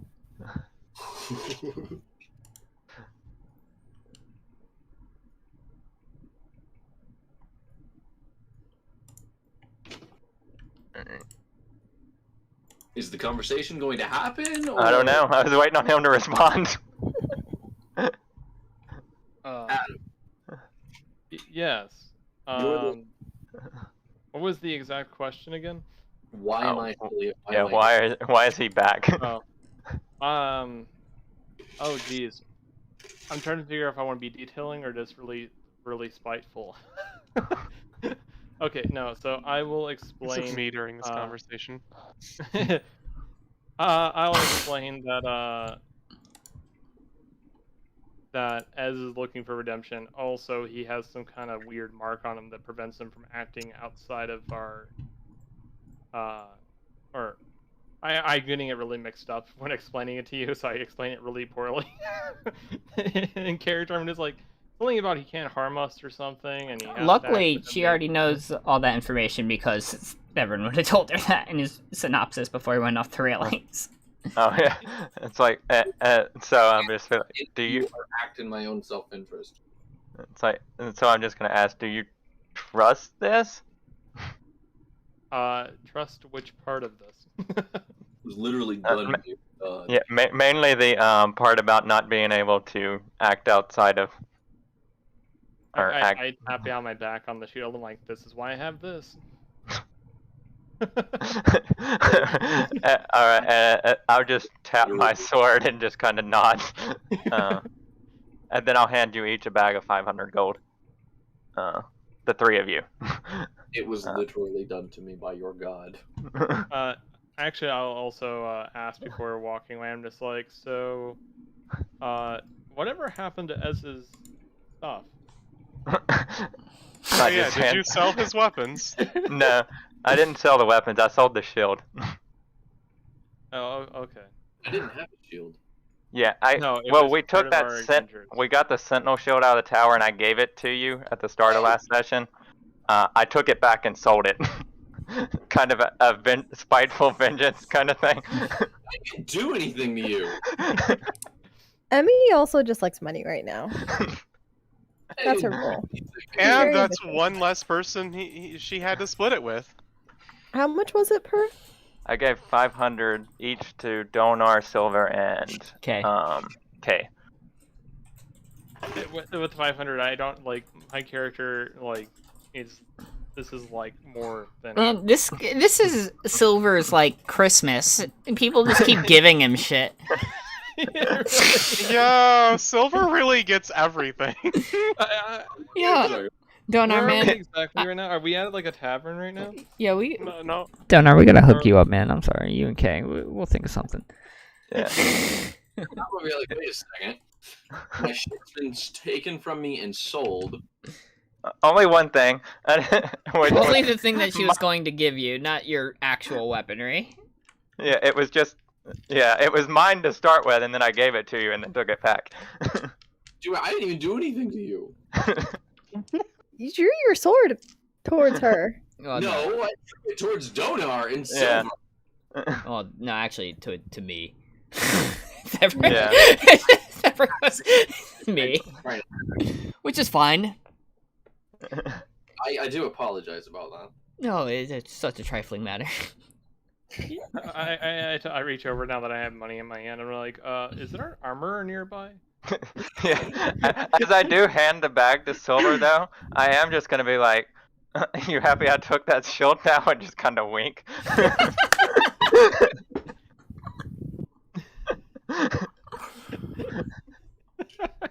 God. Oh my goodness. And I have my other things back. I didn't. I guess the rest of his stuff is still Yeah, the guards have it. Or... yeah, they'd be at the yeah, the guards would have them there. Not the guards that were with you, the guards that were still there. So at this point, upon seeing you back, looking at Devin, Devin goes, just kind of like, shrugs his shoulders, like, whatever. They return all your former equipment, your knapsack, whatever you were carrying with it. You could tell it's been rifled through. You don't even have to do a DC check, but all the contents that you did have were there. Great. Because I totally have a lot of possessions. Lovely. Better to have none of them stolen anyways. I don't have anything worth True. stealing. Yeah. The only thing of value I don't know. Your sword probably was worth something. I don't even know what this thing is worth. When I showed up, I had it. We can find out. Yeah, I'm sure they could sell it for you. Just meta game our items. It's like, well, that item is actually really expensive. I don't think you should have that. You should sell it. Wait, There's a website for that. Yeah. Yeah, can I go up to the Merchants Guild people and ask them how much they'd offer for my sword? Yeah, upon looking at it, they would be like, I don't think we could give you enough money for that sword. It's like, guys, I own the tower now.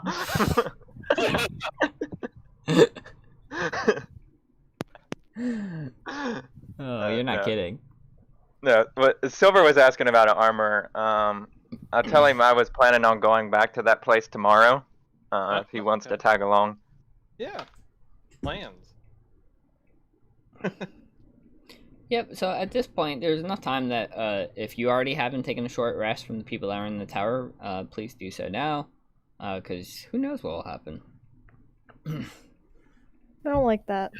Are you wait, so you're telling us to take a short rest? Yeah, I mean, you guys haven't been in a spot to take a long rest yet. Couldn't we just take a short rest at the eatery? Could do that Isn't too.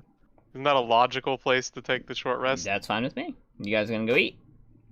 Yeah. I took my short rest while drinking. Yep. You get 2 short rests now. It's not like I needed anything. I was still at Full. full. How do you calculate? How do you do short rest again? Forgive me, it's been a hot second. There's a button at the top that says short rest. Awesome, possum. Awesome. So Awesome. does anything happen on our way to eat to get I'm the about food? to find or... out. You guys gonna go? Is Okay. everyone gonna go to that same stand? I am. Yep. Yeah. I know Thevrin said he was going to. So. Okay. Kay and Emiko. Probably not. Not the spicy food. She'll probably find her way over to the sweet stand again. All right, but same. Yeah. Same She'll area. go with the group. Okay. Cool. Yeah. Same. Okay.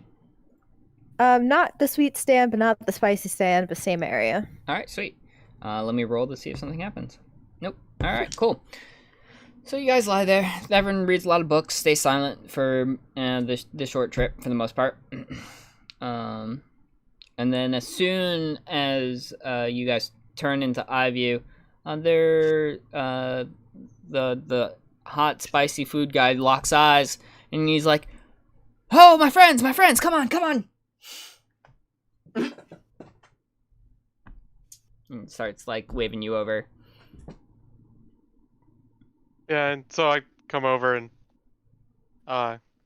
tell him we brought someone from the what was it, the Wizards College is what it was called, or It was called an absurd name, but yeah, it's known as this like the college academy here. or College of Magic or something Yeah. It like was that. the college of everything and It was absurd name. Or just the It's college. official title. Yes, but a lot of times if you just say the college, there's only really one in Monspire. But yes, its official title is the the knowledge of everything in regards to magic in the tower. College of. Oh well, I tell him we brought someone from the college who was interested in trying something new. I figured he might want to try something you make with one of the peppers I brought. Thevrin's just like doesn't look up, says greetings, and it's like, oh, definitely amazing, and starts preparing something for using the pepper specifically. Makes a bowl. What can I get for all of you? I flip him a gold coin. I'm like the usual. Gotcha. And looks to Donar.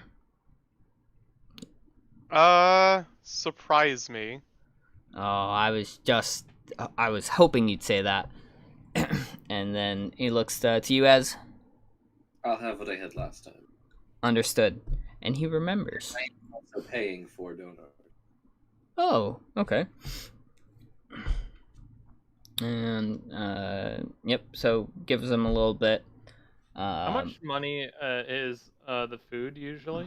It's like maybe like a couple copper. You like. Yeah, I know. I overpaid him, but I was just wondering by how much. I'll buy a lot. Like on. Yeah. Let me see. I'm just like. It's I'm like like the Temple of Bahamut sponsors your. Sponsors your shirt, your shop, your cart. God, just put that logo on the side. Did we? God, what a type of like brand marketing. I feel like I don't have the right amount of money. This is Bahamut's favorite shop on the end of the district. All right, Shepard. Hey, it's in 7 day. I didn't make the joke somewhere. This is true. It is in 7 days! Oh man. So, actually, I like this one too. So this is so plain supper plain. 3 silver pieces would be normal. I like that. Yeah, I I feel think like you charged us like 5 copper last time. Yeah, it was something really cheap last time. Yeah. So yeah, it'd be 5 copper, but so that's quite the overpayment. He's like, man, for that type of tip, you can put Bahamut symbol wherever you want. I feel like I'm missing money. I haven't been in your sheet, so. Well, I have 5 gold, 3 silver, and I only had like 10 copper. I definitely feel like I'm missing money. Someone you steal sell your Well, your I'm not stuff. playing a Yeah. rogue, so I didn't steal it. I feel like the last time we got money and money was handed to me that I put it in like I was supposed to. Yeah. Do you remember how much your gem was? Because I think that's the only intake we had. Yeah, that's why I didn't put in how much my gem was, and no, I don't. Do you remember the color? Yeah, I had 2 whites. Alright. Gotta get my table back. Because I still have them in my inventory. Well, let's see, based off the lottery game that we ran for everybody else, everyone, just like always, Emiko hit really well and everybody else got medium and Kay hit okay. What do you mean, okay? It was good, but come on. And Donar got particularly screwed out of money. He Yeah. had a Compared jade to and everyone. amethyst.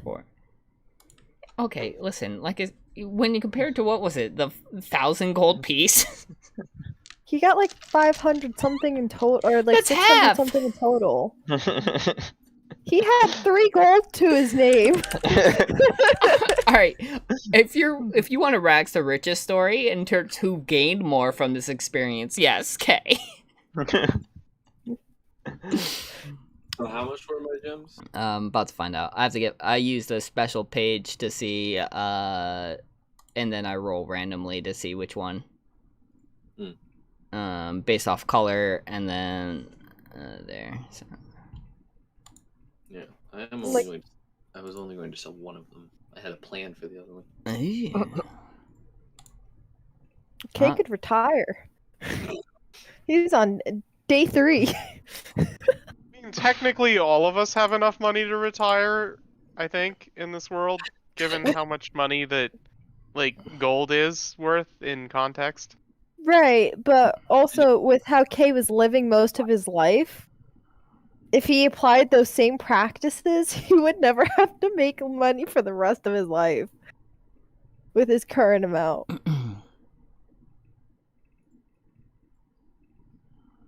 Yeah, but 3 why, gold was though? life savings. Yeah. Whereas Evie is a fucking rich bitch. The very first thing we did after we met is Emmy spent 5 gold on chocolate. Yeah, which is what he had. Like, that's his mentor's life savings that she gave him. So he can go out. And she spent more than that when they first met on fucking sweets. Alright, that was a Chalcedony for 50 gold pieces. Okay. Chalcedony? Mm-hmm. Very pretty. Welcome to getting exactly as screwed over for money as I did. That's okay. I'm buying you dinner, so that works. That at least leaves me with more money than I would have had otherwise. And you kept the other one? The shit I had. The other one was not a Chalcedony, just so you know. I had 2 of the same gem. Yep, but the other one was not a Chalcedony. What was the other one? A crystal butt plug. I don't know. she called it. No, it was actually a piece of chocolate. It was actually white jade. Oh, it's a white jade? Mm-hmm. Oh.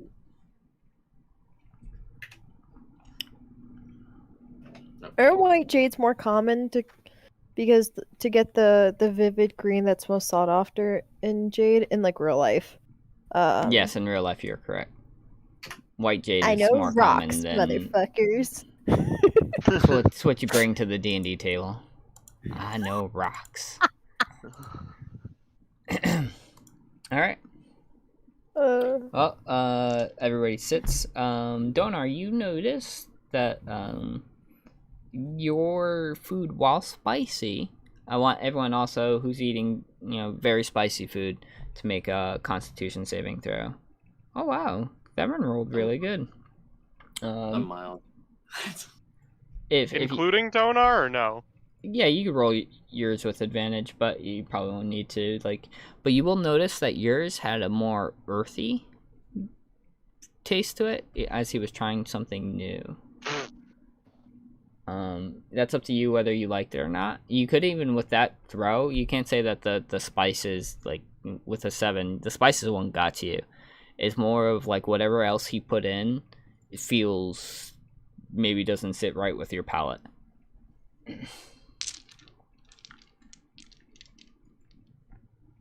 Does it taste like just something completely unusual, or like something I'm familiar with but bad?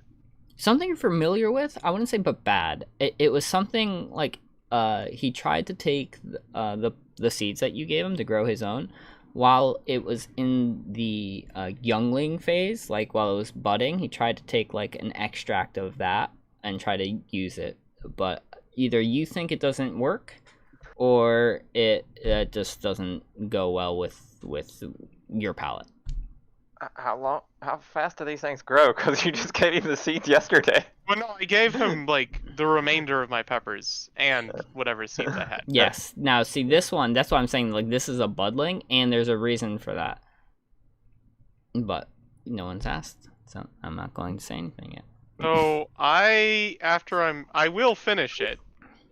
man. I'm gonna go talk to him afterwards to see what he was doing, because my character's into the whole cooking thing. Yep. So at this point, he'd be like, "Well, I saw the seed that you gave me, and I actually my wife works at the college that Thevard goes to, and we found a book on basically herbology, but how to enhance it with magic. To try to see if we can get profits sooner to get these to grow. So I was able to get a budding leaf now, and I tried to extract that flavor while it was still pure, because that's when I find that our peppers are the most ripe. Did you not like it? So, out of character, I'm assuming that in universe that means that the peppers need to have Correct. to like, ripen a They're bit too more green. Then I would explain how as politely as I can, and like I'll try to explain it in a way that it's like doesn't imply his food was particularly bad, but also. If you're having issues saying things in common, I will actually at once. Yeah, oh yeah, you're right. I can't be that eloquent. Darn it. Yeah, I would call Silver over to help translate, and I briefly discuss with Silver what I was gonna like try to say to him about how like you need to that the peppers are generally eaten when they're a bit riper than this. Okay, and then he'll be like, "Oh man, yeah, I tried a little bit in a meal I prepped for myself, and I thought it was, it needed something. So it looks like I just will have to be patient." So other than the peppers being not ripe enough and being very obviously not ripe enough, the food itself, other than that, Great. was good.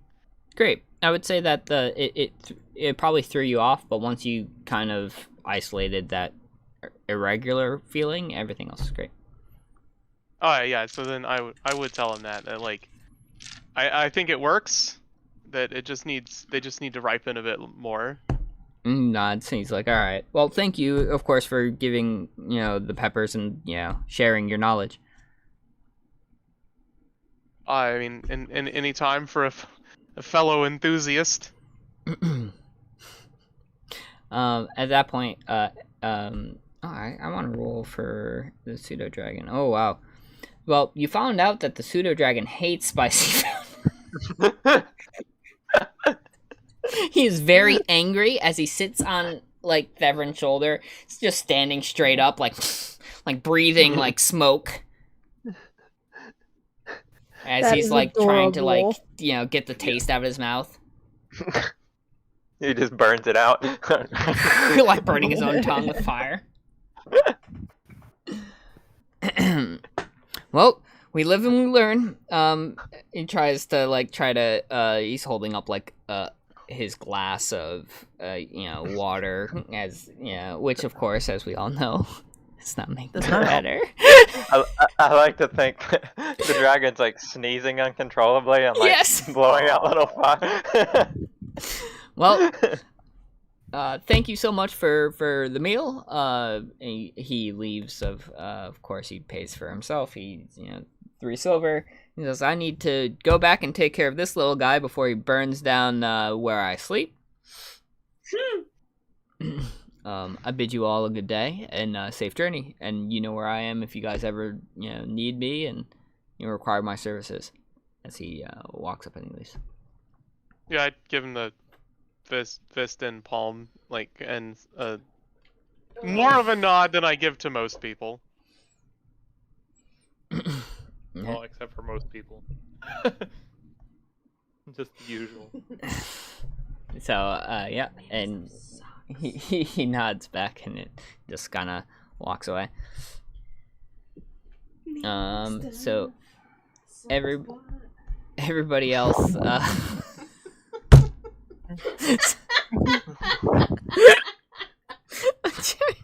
can't.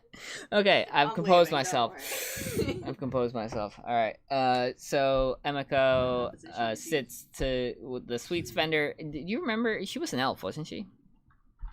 I can't remember. Did not Asking write. them what race I your think- NPCs Was I think she may have been a What's dwarf. wrong with you? Oh, she was a dwarf. Thank you. I She didn't should write be her offended. down. Your NPC would be offended. You just mistook a dwarf for an elf. It's all right. We're a little specious in this campaign. Dwarves look nothing like elves. So they both don't have a beard, huh? And Emiko's never seen either of them. A female would. Yeah, Why wouldn't she have a beard? of course you would. Fucking more majestic beard than I got. Well, I mean, that's easy. I know, it's sad. All right. Can you come Anyway. over, Mama? She looks at you and she's like, "We have even more chocolate selection. We also have some pastries brought in. How can I, what are you craving?" Something you didn't have yesterday. Here we go. And then she gets down like more pastries, but like sweetened with like chocolate. It's like, yeah, we just decided, we just teamed up with an elven baker. I'm gonna get that elf in there to bring in some more sweets. Perfect. So you The more the sample all better. that. Yeah, you sample all that and you can eat. You tell me how much gold or silver worth of food that Emiko wants to sit down and devour. She'll just put it on in gold this time. Jesus Christ. Every time she sees you now, she's just gonna be like, "All right, we're done for the day." And so where does Kay want to eat at? If we're doing stalls again, you see 2 other stalls behind. One doing more of a curry based. I'll be right back. And that one is a human. And there's a human male, and then there's another stall next to her that's doing almost like sandwiches. And that one is a halfling, a female halfling. And the female halfling is like on like this almost ladder to the stool. She's very short, even for a halfling. I think he'll do a sandwich. He wants to do something different. Okay. All right. So she rolls up and like, "Well, what kind of sandwich can I make you?" Ooh, that voice hurts. You should drink tea before. You're not kidding. Do vocal warm ups. Yeah, I might not. I don't really have a preference. I honestly have not had a lot of sandwiches in my life, so. Oh, that's a shame, darling. I'll take whatever you recommend. I'll make you my husband's favorite. God, I can't get to that pitch. All right, I'll try later. Basically, she starts on looks like almost like what we would think of as like a 3 cheese bread. And in there she starts layering on think of almost an Italian with like that type of meats, more meats, some cheese. And then she finishes that off with some like oil, salt, oils. and pepper. Yeah, exactly, 100%. You already knew where I was going. And then she cuts that in half, folds it to you, and then she serves it with some, what we would think of as French fries, but more like not as clean cut, obviously. No. Time to roll if Kay is lactose intolerant. No, I'm kidding. You'll take a bite and he will think about whether he likes it or not, because That's up to you. It's definitely new. I think he's gonna enjoy most foods, so he's gonna like it. It's not his favorite food, but it's pretty different. It's pretty damn good. She leans over and she's like, "So, what do you think?"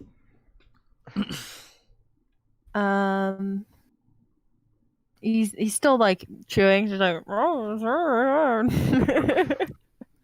I'm pleased you like it. How much do I owe you? This is 1 silver piece. Okay. And then he hands her a silver and he reconnects with the group as he's stuffing his face. Sweet. Alright, is there anything else that you guys want to do before heading off to either getting new bed quarters or living quarters, since now you guys have substantially more money than what you've ended your day with? You want to go back to, of course, day is yours, you tell me. Or night is yours now. At this point, it is 7:30 p.m. No matter what. Yeah, I'd also probably be heading back to the temple. Kay would want to go to the second, like, mid-tier inn because he has all this money and he doesn't feel so comfortable now with the last place.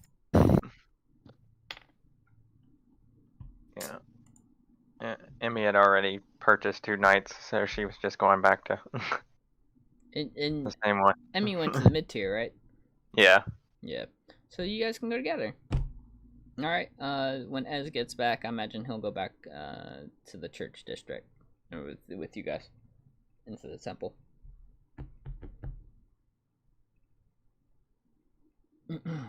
Okay, sweet. Let me roll to see if there's an encounter for either of you. Nope. Okay. You make it there with no issues.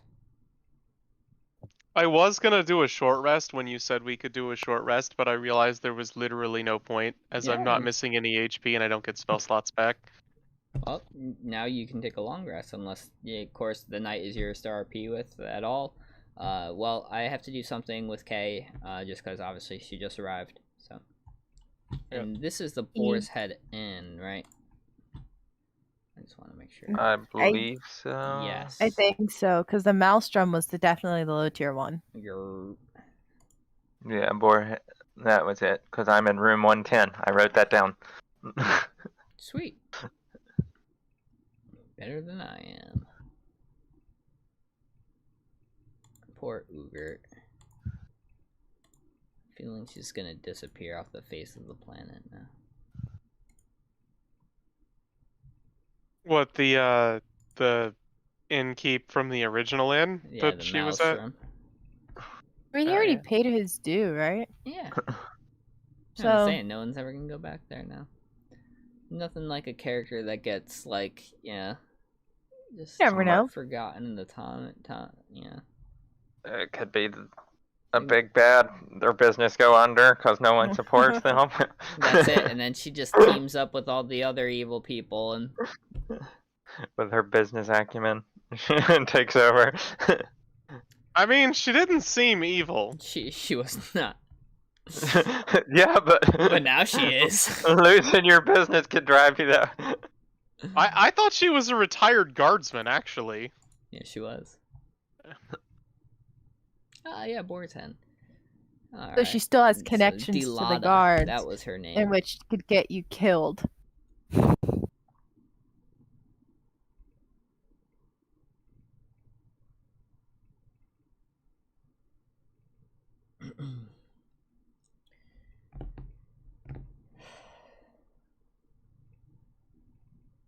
Alright, so we'll start there. We'll give Ez some time if he's not back already. So Delata sees Emika walk in and just knowing that, of course, you've already paid, she just kind of nods her head, and she's like, "Oh, by the way, for a reminder, since it's been a while, she is a human. She has red hair, green eyes. She's and she's very tall. She's around 6 feet. So." Yeah, she's 5 silver pieces per night. She goes, "Oh, you brought a friend." Yeah. We came into we made a little bit off the tower today, and he decided it was time to upgrade from the where he was staying.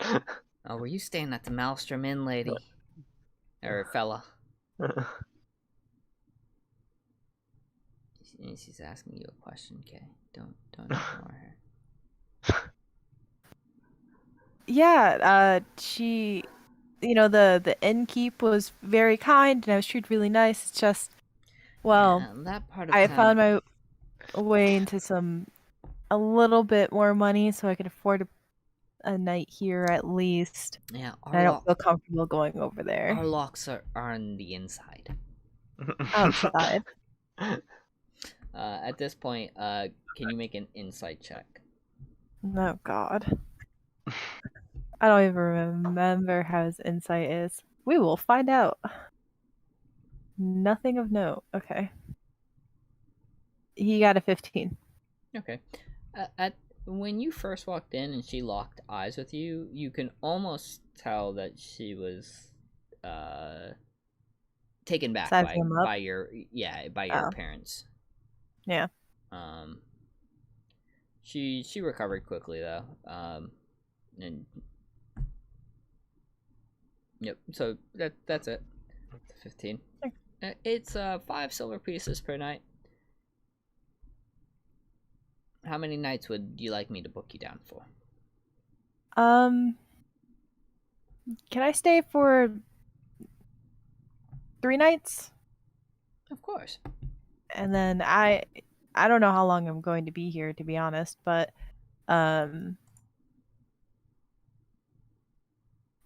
at 3 nights sounds a good place to start. All right. And your friend Biggledoon, he actually clocked out of 109, so you can take his quarters. And she just hands you that key. Okay. So 15 silver. Yo. Basic math, I can do it. I'm proud of you. Quick maths, good job. 1.5 gold. Yep. Thank you. 3 electrum. No, the electrum doesn't exist in my universe. Get that shit out of here. What is electrum even for? Like, it's an actual It is. canon currency, but it's worth 5 silver. Yes. why? That is the question that everybody in the history of D&D has asked. You know what I bet it's for? Is because if you actually count the weight of currency, then having something like Yeah. that is a good way to offset the weight. Yes. You'd want mostly gold, and then electrum if you could. Platinum. Oh yeah, that's true. Platinum. Platinum does exist. But I don't think you. Like currency weight Platinum's is only what 10 how gold. things are worth. Yeah. None. I'm just letting you know, electrum does not exist. I'm not doing that. But platinum will. I'm gonna get a hold of some platinum and then go back to the sweets lady and pay with that. Oh my Jesus. It's like, can you put me on retainer? It's like, She'll be like, She we're just only hands you making the sweets cart. for you at your... it's like, can we go subscription based here? Hey, At if I this keep point, she paying would the, move her cart to, like, you guys would need to guild hall, so she could just park it there. If we keep paying this She has a pepper storefront. guy over his worth, he'll start having an actual storefront. Yeah. I'm glad you said that. I'm keeping tabs. How much money you spend at each place. So yes, Yeah. as you spend more money at certain places, they will of course get more money. And Yeah. And I don't think he was joking about moving into the guild halls either. No. We can legitimately open a guild hall with a food court. Yep, and that would actually Yeah, be a I way. That would actually be a way to receive both money for your vendors and yourself, because you're renting out land to them too.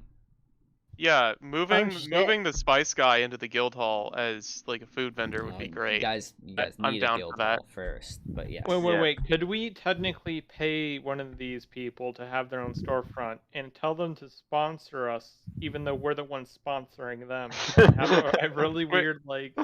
Yeah. No. Why so would we're we pay like them pushing. instead of the It's other so way? like we're going up in the tower and we're like advertising for them while really making the money off the advertisement. My god, this is some reverse marketing scheme that I didn't even think of. At what point do we become an MLM? We are the villains, but not for the reasons you think. Well, no, we're only the villains of the people who are trying to make money off of the guild halls. We're just trying to figure out a way to offset the guild hall costs. Wait, no. How would we be villains in this scenario? All we're doing is making people's lives better. Capitalism. Yeah, but like that's not like inherently evil if everyone's benefiting. I mean, like be the great at people in the recruiting people for an tower get MLM. food. They get good food.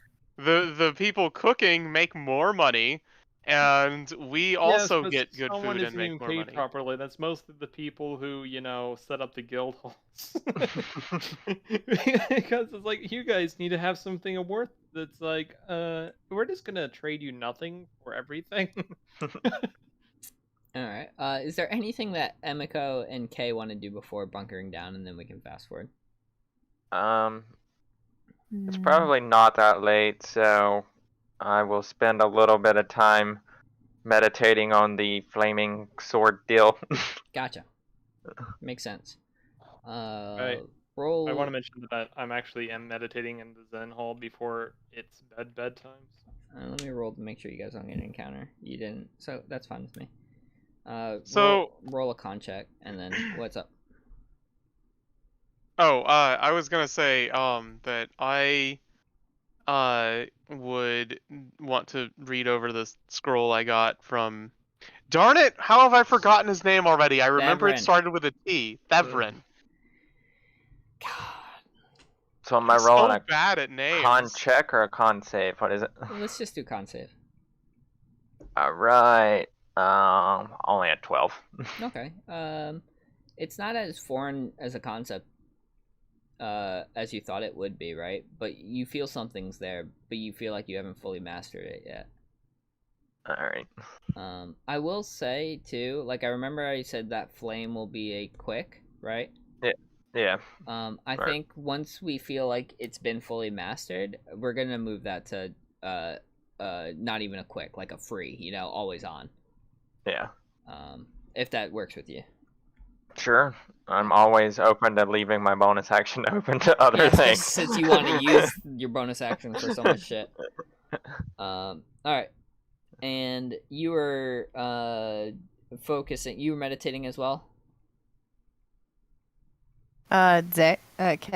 No, I believe Silver's. Silver. Oh, okay. Cool, because that wouldn't have made sense. Yeah, Kay's busy trying to get a book from Beveren. Yeah. So kind of late for that, though. It's never too late. Go ahead. So because we went back to the temple, the first thing I would have done is gone back to that Zen garden place, right? Yep. And would have been running over the events at the second floor over my head, because that evil talisman on top of everything else that happened today was kind of over my head a little bit, and I'm just kind of trying to figure out if I actually fully have the depth into understanding what just happened today, before heading to bed for the night. Okay. Roll me a let's make this one a wisdom saving throw.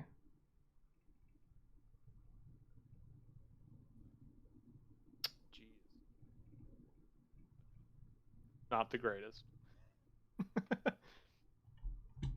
Oh yeah, I forget. I can check your log a lot easier. Well, that's not horrible. So with a 14, you feel like the more you think about it, the more you think that item that you guys found, right? The talisman. It was still not only weird that it was there, but it felt like it was still planted there. Does that make sense? Yeah. You almost don't know if you're being too paranoid. But you almost feel like someone or something wanted not just someone to find it, but your group to find it. Okay. And again, you might be able to chalk this up to paranoia, right? You might be like, am I being too paranoid? But yeah, you're really starting to like, all right. So apparently the Feywild, you know, which you didn't realize at the time, but you were told by Thevrin, there's a dead tree, and everything. You don't know too much about the Feywild, but this is supposed to be like a land of like forest magic, like the elves and the Fey themselves, like, you know, were there, and to allow such corruption to be there seems really weird, because this wasn't corruption like magic corruption, right? Because that would be different. This was literally an item that seemed like it was placed there. And then for you guys to have been guided, you know, because you guys didn't know where you were going, you had no goal. Just something in your heart tells you that there's more at play and that you should be wary. Do you also want to do some flail practice and maybe that shield practice in the courtyard too after meditation? I'm trying to like figure out. So in the Zen garden, I'm thinking about like personalizing it a little bit, but I don't think that's exactly appropriate because I would put it like a training dummy or something. Yeah, I mean, if you were at the man, I wish I had a training dummy here. Old man Thomas would have popped out of a bush and be like, "I'll get one of the clerics to put that up right now." They're just to stand there. It's like, hit me. Actually, yeah. As I am the. I'm just like, as I stand up, I'm like, I have my hand on my like the grip of the flail, and I'm thinking to myself, like, man, I would really like to try this out. You suddenly hear metal grinding as Old Man Thomas slowly shambles his way in heavy plate armor. I'm ready. He's got a shield that he can't lift, and he's just dragging it along. He just says, "My body is ready."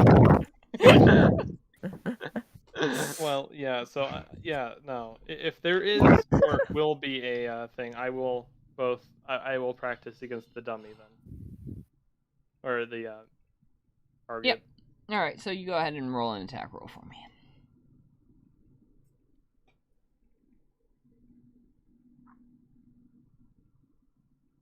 That's what the flail. Hey, it's starting to feel pretty good. It feels a little bit natural. Yep. You're starting to get the hang of it. Throw in some shield bastards in there for me. Just roll straight at just the d20.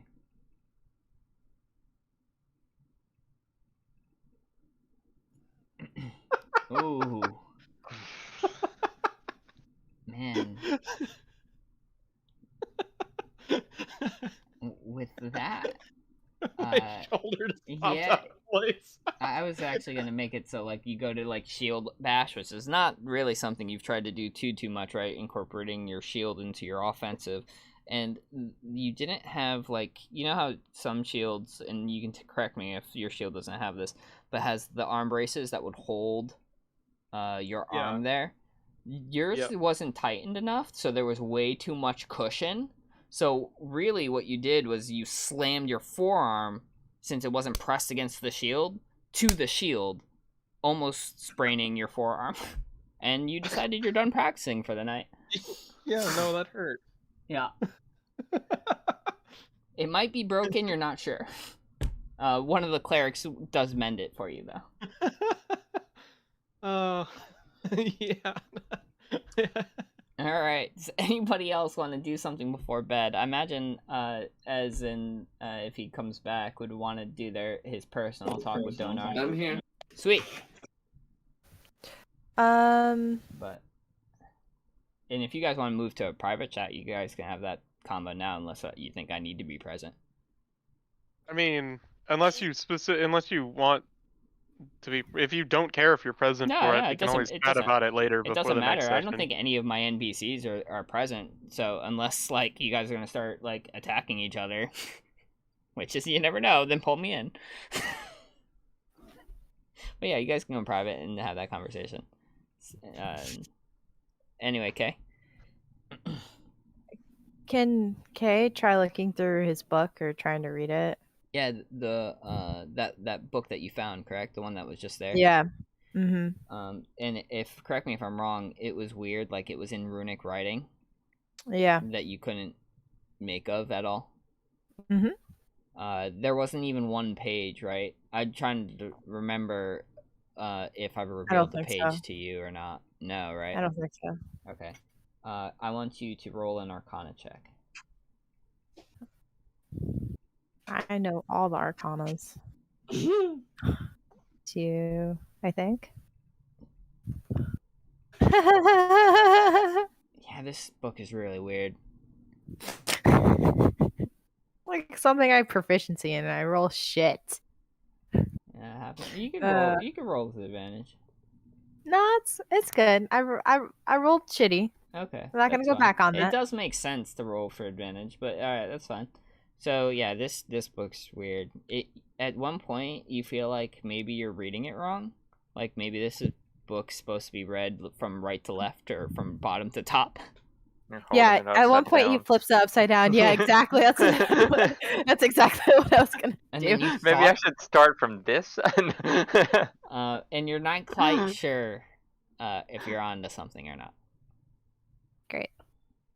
But yeah, you don't really make any headway before your eyes get really heavy. Hold it up to the mirror. Yeah. Kevin, you need to stop having these. Tries to like. I'm just throwing out real world scenarios here. I know, but you stumble upon the real answer sometimes. Tries to use like heat near the pages, like a candle flame near the pages to see if like heat interacts with it. It does something to the text. Cast the invisibility. Yeah. That'd actually be a really good one too. He can technically can't he like read all languages or something based on? Does he have comprehend languages? Wait, what's this about seeing invisibility? I wish. So Features and traits. Okay. Font magic. Yeah. Comprehend language is a spell, so Yeah, I would imagine you would need that spell. And then the spell still might not even work. Yeah. You guys want to have that private? You want me to move you, or you gonna wait? Are they around each other having this conversation, or him trying to do this? I thought we were in our own. No, I think everyone's in their own rooms, unless. Okay.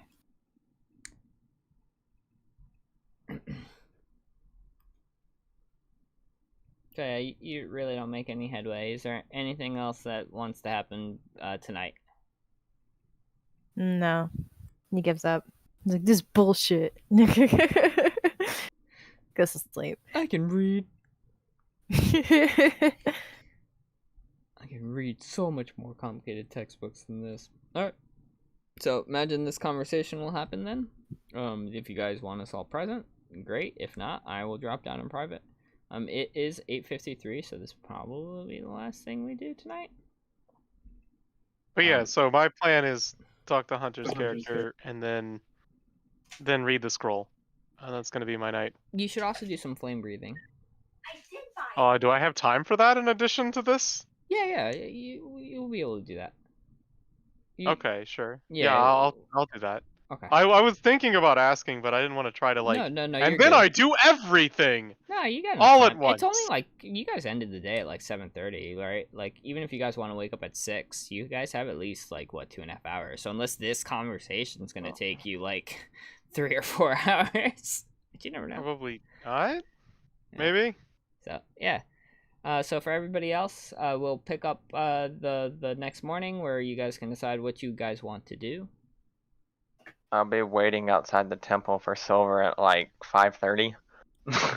So, Sounds what- like it's a challenge. What is the roll for trying the breathing thing? I think it was just a standard attack roll, right? That we were doing, and then seeing. I don't remember. I don't Oh, remember you either. probably had me roll a raw 1d20 maybe? Yeah, that makes sense. Just roll a 1d20 for that.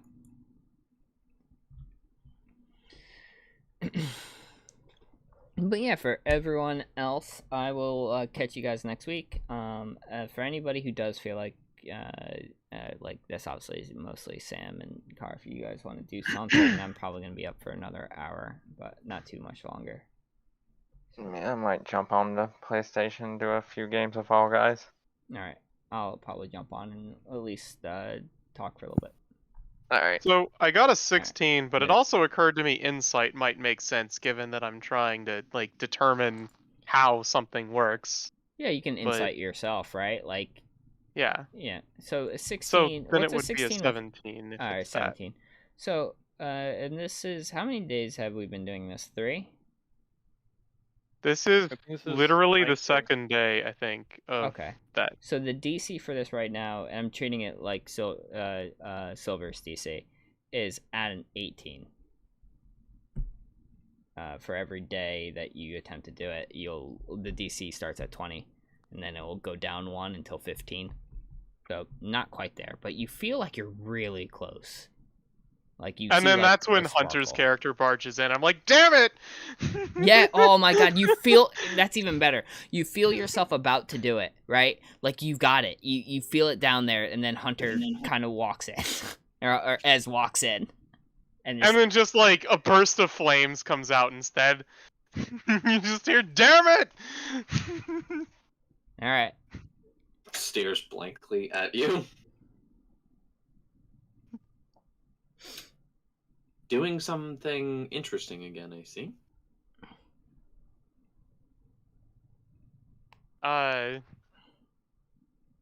Why? I'm gonna play it as I've forgotten you wanted to talk. That's why I went back to my room.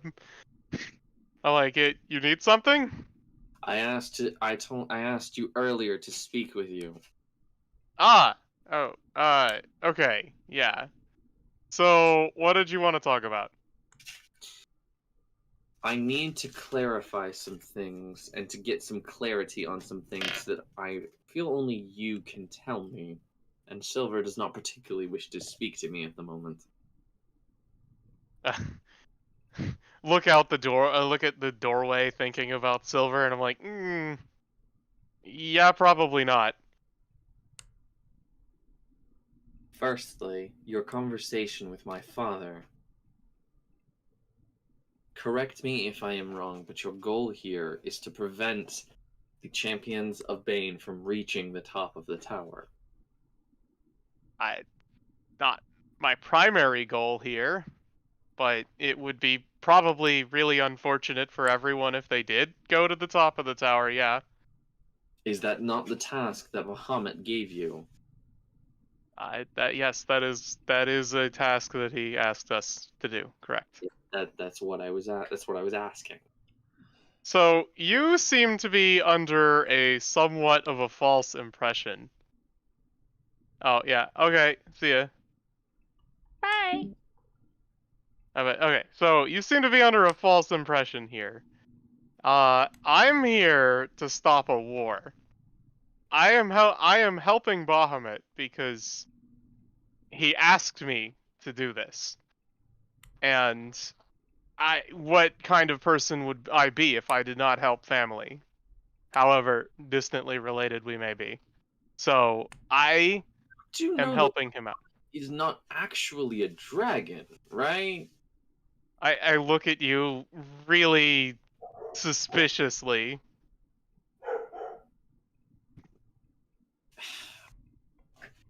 Do you understand how Bahamut appears to people? As a dragon. Not to everyone. Well, yeah, I imagine he could take whatever form he wanted. He takes when he appears before someone, he takes on the form that they see of him. the form that they wish to see, what they believe he was to look like. For myself and for many of my siblings, he was a mirror of ourselves and our siblings put all together. Like, Donar gets like a thoughtful look. Yeah, that makes sense. Your point? But Bahamut, although he is the god of dragons, he is not himself a dragon. No, see, now you've lost me. That doesn't make any sense. Bahamut is a god of order, and despite their actions, the dragons, at least those of the primordial and of the heavenly plane, were entities of chaos. Okay, Bahamut hold up. was Is there- a dragon to show How much do I know about this? Do I know anything about this? Well, on what he's saying Yeah. about. I'm sorry, I was soaked in my own thing. What did you just say? I explained that Bahamut appears as Yep. whatever the person imagines that he should be. No, And after take that. wish. Yeah. After that. I And know then- that part. Yeah, I explained that Bahamut is not actually a dragon, and that the dragons, at least that of the heavenly realm, were entities of chaos. I would say that I mean everyone has different belief structures and how the world was created, right, and how the dragons exist. But seeing how you're familiar with the Fizbane's Treasury of Dragons, that would kind of be with the exception of Tiamat, that would be how you were taught. Right, that Bahamut made the material world and then created the dragons, and you know. Alright, so I was taught that Bahamut made the material world. Okay, and yeah. Then I just am not going to believe you, because that flies in the face of things that I think that I know or think I know. And like, because and my character's like, no. Metallic dragons have always been a force for order in this world. I'm afraid that just isn't true. I don't know who told you this, or what sect you come from that believes this, but the primordial dragons, and specifically the metallic dragons, were forces of pure chaos. That's why I was banished, because I waged war against them in my father's name. Oh, sorry, I'm misremembering. They're not out of character. They're not actually all lawful. They're all good. All the metallic dragons. Some of them are in fact chaotic. I got but yeah, some of them are lawful. But given my ancestry and the fact that we like kind of said that the whole society is on the lawful side for the most part, then I'm going to stick with what I said as a misinterpretation of history. So go ahead. Yeah, I get it. Yes, the dragons, as they existed, were beings of chaos that challenged the gods. That is why me and my siblings were sent to fight them. I'm gonna interrupt real fast. Marco, Yeah. how close is Donar's room to mine? We're in the same room. You can come We in are the whenever same you're room? done Okay, because training. I'm gonna be like holding my shoulder as and I come back in the room as soon as this is happening, and I'm like, what is going on? Oh, that's right. You ended early because you hurt your arm. Yes. Makes sense. Yeah. So as I'm walking back, I can hear like whatever is going on. No, I don't believe that. No, it's this way. I don't know. I'm just like holding my arm, like, what's going on in here? I'm like, he seems very confused about dragons. I say to Silver. You're more than welcome to join us. This is my room. Oh. Yeah, we should. You only okay. So if you look around, you only see one bed. Because Zarif, I'm assuming after my comments to like Thomas, the I was provided different accommodation than just a bed. I'm going to assume I was in the absence of response. So if you look around the room, there's only one bed, Yeah. And like and there's like a pile of blankets in the corner near a hearth. Yeah, sorry. That is correct. interesting. It's a very plain room too. I apologize. I was unaware. And just you see me holding my shoulder as I'm just like whatever, and I sit on the edge of my bed. But as I was saying, no, my understanding of dragons is very, very accurate. I fought them for 150 years. I just stare at you blankly as you just say you fought dragons. Does it surprise you? Well, not dragons in general. I know, I understand why you would need to fight the colored dragons, but It wasn't just colored dragons. We battled dragons across every plane of existence. see, I just don't understand why you would have to fight metallic dragons, because everything I've ever read or been told, metallic dragons are nothing but a force for good. They are not. They were, in fact, quite opposed to my father, to Bahamut. I mean, I take my shield off and I just start wiping it down and like polishing it somewhat. Just so stare and listen. I don't know whether to believe you or not, but I'm not going to reject what you're saying out of hand. If you do not believe me, then anything that I say can be corroborated by my father. He sent us, his children, myself and my siblings, out to fight the dragons. And despite what he claims, he told us to slay the dragons. And so we did. We killed every last dragon. See, I that's personally- not true. He It is. specifically told me that wasn't true. That we killed every last dragon, or that he commanded us to slay the dragon? That you killed all the dragons. I mean, unless my brother failed, then yes, we killed every last dragon in existence. We wiped them from the material and immaterial I planes. speak up. I'm like, oh, then you missed a couple.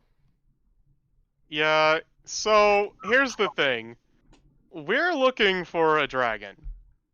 And I need the help of a dragon. My people need the help of a dragon. So, if we find one, and I'm assuming we will, because Bahamut said there was one there, I'm gonna ask you not to pick a fight with it. I have no quarrel with any other dragons aside from the ones I was. Well, yes, I have a quarrel with all dragons to some extent because they, well, not so much anymore, but they challenged the rule of the gods. They disgraced my father's name, and as such, we went to war against them. I personally killed the Queen of Dragons, the Mother of Dragons, a black metallic dragon the size of a mountain, and her entire breed. Uh-huh. I mean, put my shield next to my bed, and I'm just like, where did you find these stories? I did not find them. I lived this story. So, were it not for Bahamut having specifically told me that you were quite powerful, I would not believe this story. I and my brother were the strongest of my father's children. But I do understand why you would probably have to fight a black dragon of that size. Or like that could be very dangerous. I will admit, I did not have to fight her. They had already lost. This, as far as I was aware, This and the last metallic red dragon were all that remained of the dragons. My brother went for the red dragon, and I for the black. Unless my brother failed, and Bahamut himself told me upon my banishment that he did not, then my father has either lied to you or lied to us. And when I say us, I am referring to myself and my brother. It could be that you were just mistaken that you had found the last of the dragons. I look at you plainly.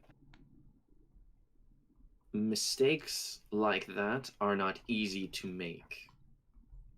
Well, if you want to find out, just help us and we will see. You can realize ask the dragon yourself. I have to help you, right? Sorry, what? You realize I have no choice but to help you. I mean, there's always a choice. No, there's not. Not for me, someone who should be dead twice over by now. See, From existence. I think that's if anything, that would be an important lesson you would need to learn here. There's always a choice. My only choice left is either fight for redemption and die protecting the two of you, or die having never accomplished my goals. So please, tell me what other choice I have but to help you. Well, that is a choice. Death or help you and get to live long enough to maybe free my brother. Yes, that's a choice. Either way, I die at the end. Well, choose how you want to live. Hence Or in why this I'm case, how you here want to die. talking to you, and why I am gaining, or why I am attempting to help you. Well, assuming you're sincere, I will thank you, and I will give you a chance. If you're... I'm contemplating something, and I'm just like... You know, with how many people are corrupt around here, and how things are, it might be useful to have someone who is not afraid to get their hands dirty. Why are you doing a weird accent? Sorry, out of character, why are you suddenly doing a weird accent? What the fuck? It's been bothering me for a little while now, because, you just started off and on doing it.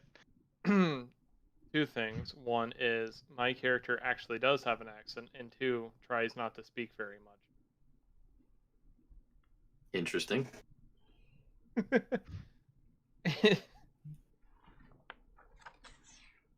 Like, Alright. things that don't have accent include anything that's not common. So in Draconic, it doesn't sound weird. Well, we are all speaking Draconic, I would assume. No. Probably, yeah. Whatever's the most comfortable. Yeah, Draconic is what I default to, unless there's a specific reason to speak something else. I don't know. I didn't think You that, can't speak Celestial, so I'm constantly See, speaking foreign language regardless of what I say. So. Let me see. I'm pretty sure I can't. I Oh, know I alright. initially wrote that down when I was planning my character, and then I was like, that's stupid. Why would my character know this? And I Session swapped one, it out for Dwarvish, I think it was. No one can speak Celestial. Okay, anyway, no, having you do underhanded things that normally I wouldn't do.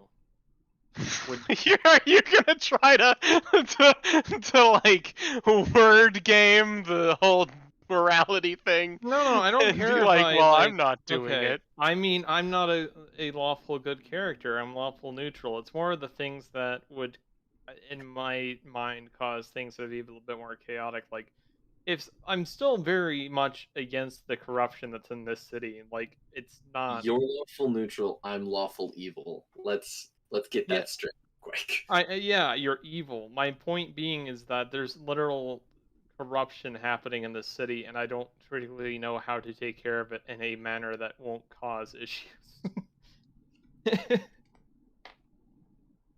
Like my this is not a good city is tingling. So you want me to undermine and destroy the corruption that it sits at the heart of this city? How strongly did you say destruction?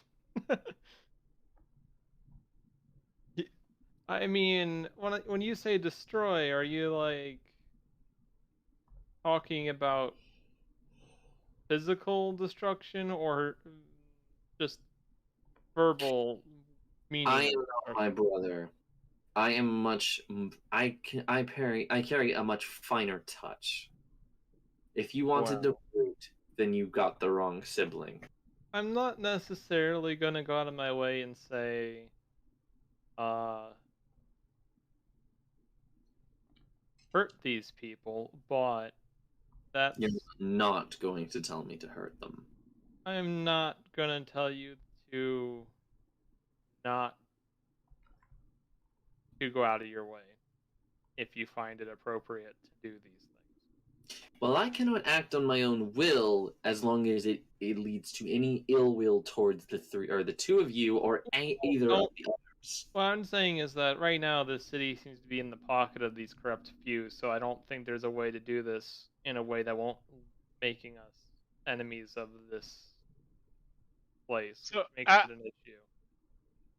Out of character for a second, are you referring to like the merchant that tried to get the evil amulet? I'm referring to that, the fact that there's people trying to help people who are bad, trying to get up the tower and all this other shit. So it's just like there's people who are just. Let me put it this way: everything is mostly fine in this city, except for the fact there's a hidden layer of this feeding of bad people going into the tower, from my perspective. So it's like. Well, the champions of Bane are not particularly bad people per se. They're just they're compelled to go up the tower for bad reasons. That's what I mean. It's the flow of bad, not necessarily the people who carry it, right? So it's the organizations that cause it. It's the organizations that prop it up and support it, not cause it. Well, yeah. Bane is the root cause. Yes. I feel like that's a little bit semantical for the purpose of this conversation, but I do agree. Mm-hmm. Because it is like these. If it wasn't for the organizations propping it up with money, it wouldn't happen regardless of what it's for. That's true. Or not. Yeah. So it's like. I do agree it's not the cause, but I also think the people being able to do it is the cause. Like, it's two separate things. This is true. But, I mean, people can be compelled to climb the tower regardless. Yeah, but at least they wouldn't have this big, giant, like, support system. So if they were to fail, they would just... around it. So, for you, success in this situation involves living long enough to save your brother. Yes. So what is I know that you are bound to like not harm us or attempt to harm us. The full extent of my brand is that I am unable to cause physical or mental harm or spiritual. Although that one was not specifically specified, I assume that it is also part of it, to either of you or the other two. And if I raise steel against the two of you, I will be burned in holy fire. Right. So I think out of character real fast, Marco, how many churches are actually in the temple district, like, of the religions that actually are propped up? There are 3 big, larger temples, and everything else has more similar to a shrine than the temple. Okay. Nowhere near as Bahamut's, though. Okay. The Bahamut's is the biggest. Right.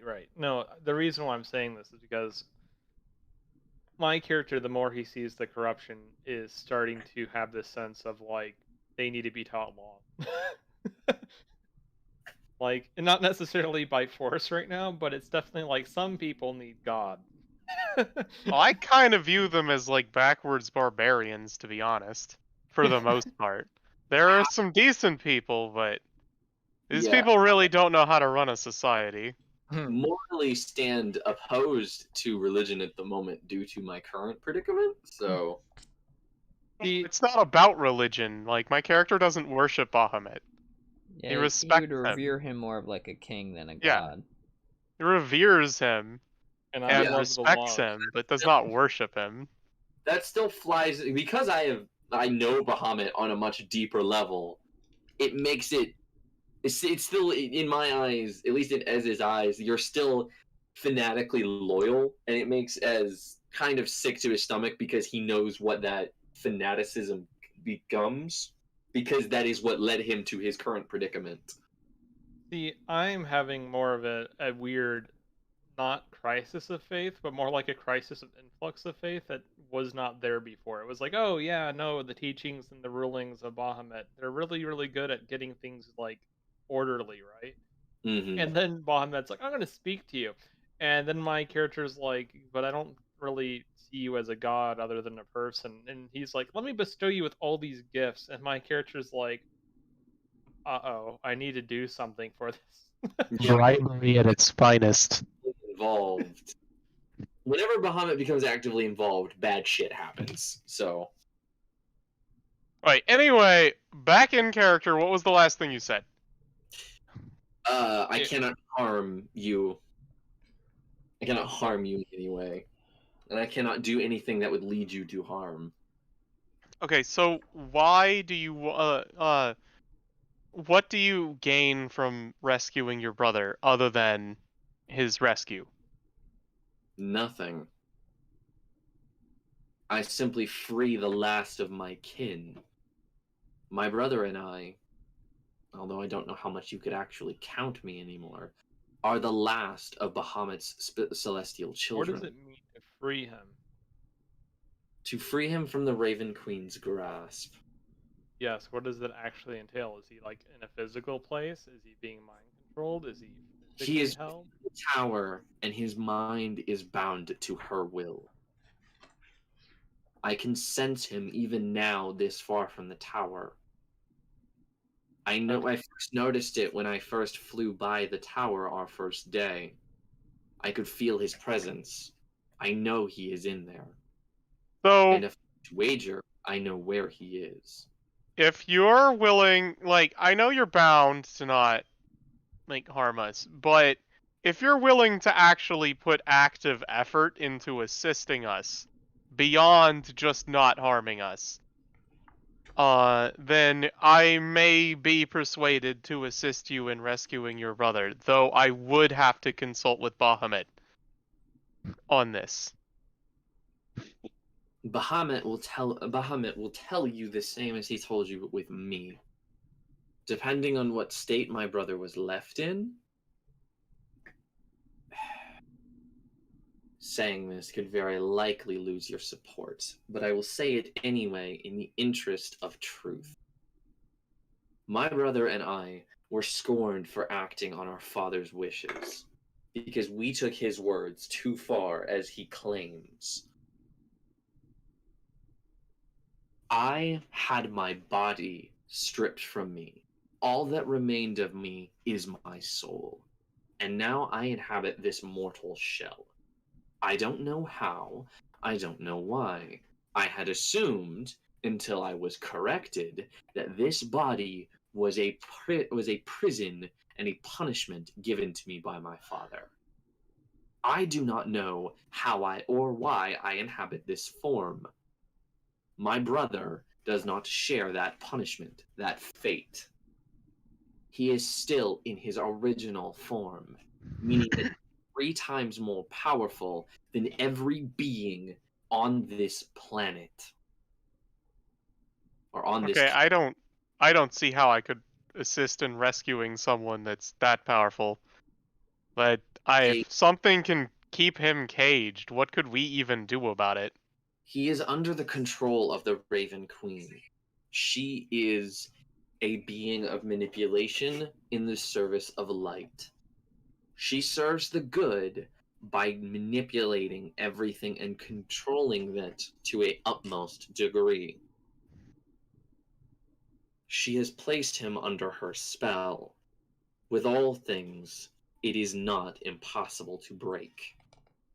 With the Amulet of True Evil, I could pacify him to some extent, and with some extended, how do you say this? What would be the word here? With some ability, I could, or some insight or something, I could reach down deep into his mind and free him. My siblings and I were created with an ability to sense and to interact with each other in a way similar to how elves do with their trance and their ability to psychically connect. All of us exist as parts of a whole. And with so few parts of that whole left, my ability to connect to my brother would be even more so. Although, in my current form, I know not how well that connection is maintained. I know I can sense him, but I do not know if I would be able to connect to him properly. Okay, so I'm not going to promise off of this that I'm going to help you. But Ask you to. You what? I don't ask you to make any promises. I don't even ask you to help me. That is simply my goal. Okay, I mean, I'm trying to set up an understanding here because I don't trust you very much. As you should. And We shouldn't, or we should. Clear through my past actions that I am not someone whom you should trust naturally. I lied and came to before you all under false pretenses. Although I never did directly lie to any of you. I just never told you my true name or my place of origin. Right, but trust can be formed if goals align. So I'm just seeing if there is a way for that to happen. Now, I'm not going to promise anything right now because I don't know if that's even something that would be positive or if that would be a horrible mistake. Depending on the severity of my brother's treatment, he could still be swayed back towards our father's light. And if that's on the table, then it seems worthwhile to potentially pursue it. So I'm asking you right now, can you not just passively not get in our way, but actively assist my goal along the way, with the understanding that I will reciprocate if possible? I will not get in your way, as I cannot. And I will assist in your goal in any way that you wish. And I do believe that rescuing my brother may further your goal. At least part of it. This is just a hypothesis, so I do not know how truthful it is. But I believe that the gods have placed my brother in the tower as a guardian. I believe he is currently the warden of the Tarask. I believe he was placed there specifically to prevent further Champions of Bane from further reaching the tops of the tower. It is not unheard of for them to do as such. In fact, I myself at one point voluntarily entered the tower in order to kill a group of Bane followers. Were they actually Bane followers or hapless champions? They were champions, and they knew that they were able to identify that I was a follower and beholder of Bahamut's will and actively sought combat against me. So I will assume whilst did not confirm it, did and was justifiably able to make the assumption that they were, in fact, conscious of what they sought. Okay, so not like the two in our group. No. The two in our group, at least Kay, they appear to be outside of the norm. I believe that there might be something more to Kay being here, though. I won't comment more on the further until I actually understand what her purpose here is.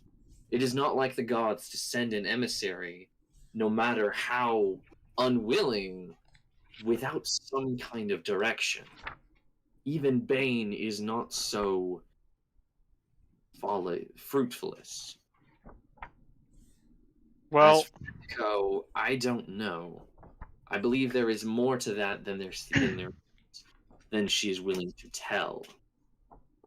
And I believe that her knowing my own intentions might cause problems further, although I do not know for certain.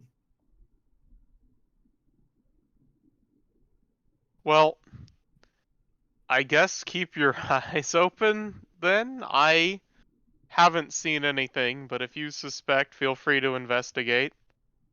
Well, I suspected that you and Silver were here to do the opposite of what my own goal was, and I was to some extent correct. So, Well, that's actually not why we were here, but we were asked to help out, so we did. and then you were given the task of dealing with the champions of Bane and preventing them from reaching the top of the tower. We actually Yeah. weren't asked to deal with them. We were just asked to prevent them from reaching the top. Yeah, I'm still trying to figure out a way to do that without killing them. Also, I'm pretty sure we were supposed to keep them alive and safe. Preventing Well, them- that was not specified recently. I don't think we should allow them to be. Yeah. I given- mean, they seem like decent people. I don't really want them to come to harm. Given my father's folly of wordplay previously, I would make no assumptions whether he wants them dead or not. And I use my own situation as an example. Told me to slay dragons, I drove them to extinction. He banished me from my home and attempted to kill me twice now. So, yeah. Donar gets a thoughtful look on his face but doesn't say anything.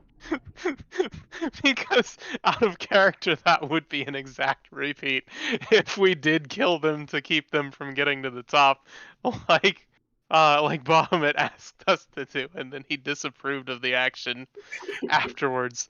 Though we did specifically ask if that was on the table, and we're not told no. To be fair, literally, he said, "Go slay the dragons. Their insolence has." Are we talking out of character now? Yeah, we're out of character talk Alright, now. then no, he didn't tell you to kill all the metallic dragons, homie. He said, hey, go kill these dragons, and you guys took it upon yourselves to kill all the metallic dragons. Still, he said, "Go kill dragons." We yeah, killed all these ones that are evil that were complaining. You guys went totally annihilation. So what I'm hearing right now is he's telling us a story about how he was told to kill all the dragons, and now it's like, actually, here's what's actually happening here. So think about more like go kill the dragons. Bahamut now has appeared in the room and is telling you that you're wrong. In the Temple of Bahamut, he just teleported in the room and now telling you to know you're wrong. No, I'm not. This is why we're having an out of I know. character That's hilarious. It's just like, actually, he just possessed. That's not how that happened. The statue starts talking. No. Statue just says, "That's not how it happened." Yeah, I actually love the Fizzband. I actually have a thing for Bahamut. Nice. Yeah, it gives me an actual thing for his attack and everything like that in AC. Oh God. Yep. They started giving gods AC and attacks now. Yep.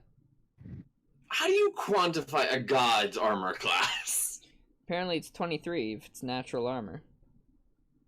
Okay, let me get back to level 20. Yeah, so to give you guys context, my session 0, I was full power, level 20 character fighting a gigantic black metallic dragon. That was my session 0. That was. Coolest was- fucking world, By the way, just so you know, that was the dragon you were supposed to kill. Everything up to that point was just extra. Just so you're like, you know, from Bahamut's perspective, that was the dragon you were supposed to kill. That was the one that was waging war, that you've already decimated, that was already giving up. But it was all the dragons that you killed up to that point that were like literally like, I'm not involved, I don't want to do anything. Murders you all anyway. Yeah. Yes. Wait, absolute. Hey, nobody resisted. Okay, like everybody resisted. We were like, hey, we're here to kill the dragon. We were sent here to kill you, and they went, no, you, and we just went, okay, murder. Yeah, that's exactly what happened. But that's the problem, is that you killed the metallics. The colors were fine. The colors needed to be purged. Those are Tiamat's creations. We were supposed to kill the metallic dragons. The colors, chromatics. Chromatics are bad. Metallics are good. Wait, so while we're still out of character, did you actually personally get confused, or was that just your character? It was the character and myself. Okay, so chromatic dragons are all evil aligned, though they vary from lawful to neutral to chaotic. Exactly. Metallic are all good aligned, though they vary in law. Here's what we were told exactly, and this is the exact words that were used. Go slay the dragons whom have struck out against us. And so, we went, we killed all the dragons. Oh, see, you read a comma in that sentence when there wasn't one. Yeah. All this is due to a typo. There was... Someone said, go kill the dragons who are opposing us, and you were like, go kill the dragons who are opposing us. And it's like, those are two very different sentences, and they mean very different things. Yeah, I want to read Platinum Brilliance to you. Bahamut's a platinum dragon, by the way. Yes. And it goes, Platinum Brilliance. If the aspect would be reduced to 0 hit points, his current hit points instead resets to 500. And then he recharges all his shit. Oh my god. So wait, Dude, like, out of character still, like, your shit. character actually believes Bahamut isn't a dragon, right? Yes, because he's never, even when he was, like, he's only seen he's seen several versions of Bahamut, and he's seen the most, like, what he believes to be his true form, and it was never corrected. He was told that, I mean, everyone has always told him, this is what Bahamut really looks like. Even other gods have said, yeah, this is what Bahamut looks like, and it was never a dragon. He was always told he doesn't actually look like a dragon. So in character, my dude does in fact believe that Bahamut is not an actual dragon. He is just the god of dragon. Fabulous. And then, just so you know how crazy your character came across as sounding. Oh yeah, I know. He sounds fanatical because he comes from a position where he does actually know a lot of things about a lot. He's just a very well-researched character. Yeah, just through his lens of what was going on. Yeah, and he knows a lot about the world. It's just that when he actually comes to specific information about things, his viewpoint is skewed enough that he has the wrong information in his beliefs. But he himself believes it wholeheartedly. Ooh, this is an excellent reason. I figured it out. I've been wondering. So, like, I know why I would go to the Wizards College and, like, meet Carr's old character, who I like. By the way, he's a cool character. I like hanging out with him. I can't wait for you to meet Stevana. Yeah, but now I've figured out why I can meet Stevano. Like, I figured out an excuse to go to the Bardic College, and that is to hear the tales of dragons from the bards. in my effort to convince Hunter's character that the metallic dragons were actually the good guys. Well, we killed them all the same, so... Yes, Oops. but you have, like, okay, so that's a misinterpretation that my character would not like at all, because he deeply reveres metallic dragons. So the thing, though, is that from my character's perspective, it's not a misinterpretation, because the metallic dragons specifically were the cruelest and most deadly to fight. They made life the hardest to fight, and they specifically tormented and destroyed us wholeheartedly. Like, Yes, because they weren't in any way weakened by anyone else, because no one was supposed to be fighting them. exactly. But, like, They were totally unbloodied, and you just showed up and you're like, time to die, entire army! yeah, so with, like, they specifically, the metallic one specifically, this is why specifically Ezzrinoth has such a hatred towards them. He watched metallic dragons rip the wings from his siblings and devour them.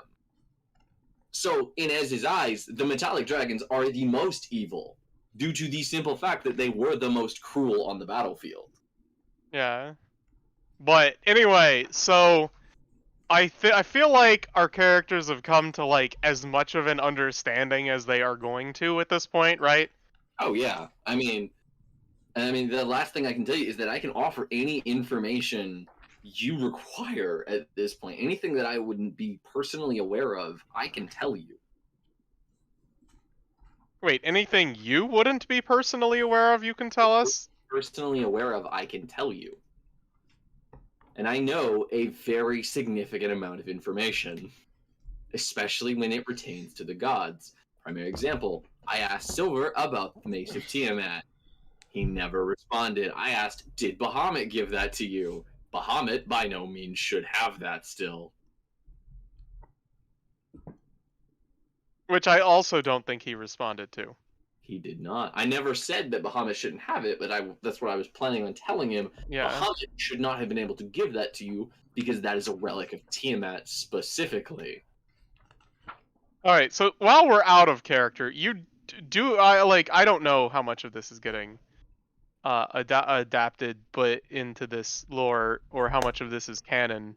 Mm-hmm. How much of that is canon, by the way, the creation thing, like... The creation thing of the material plane between Bahamut and Tiamat did happen.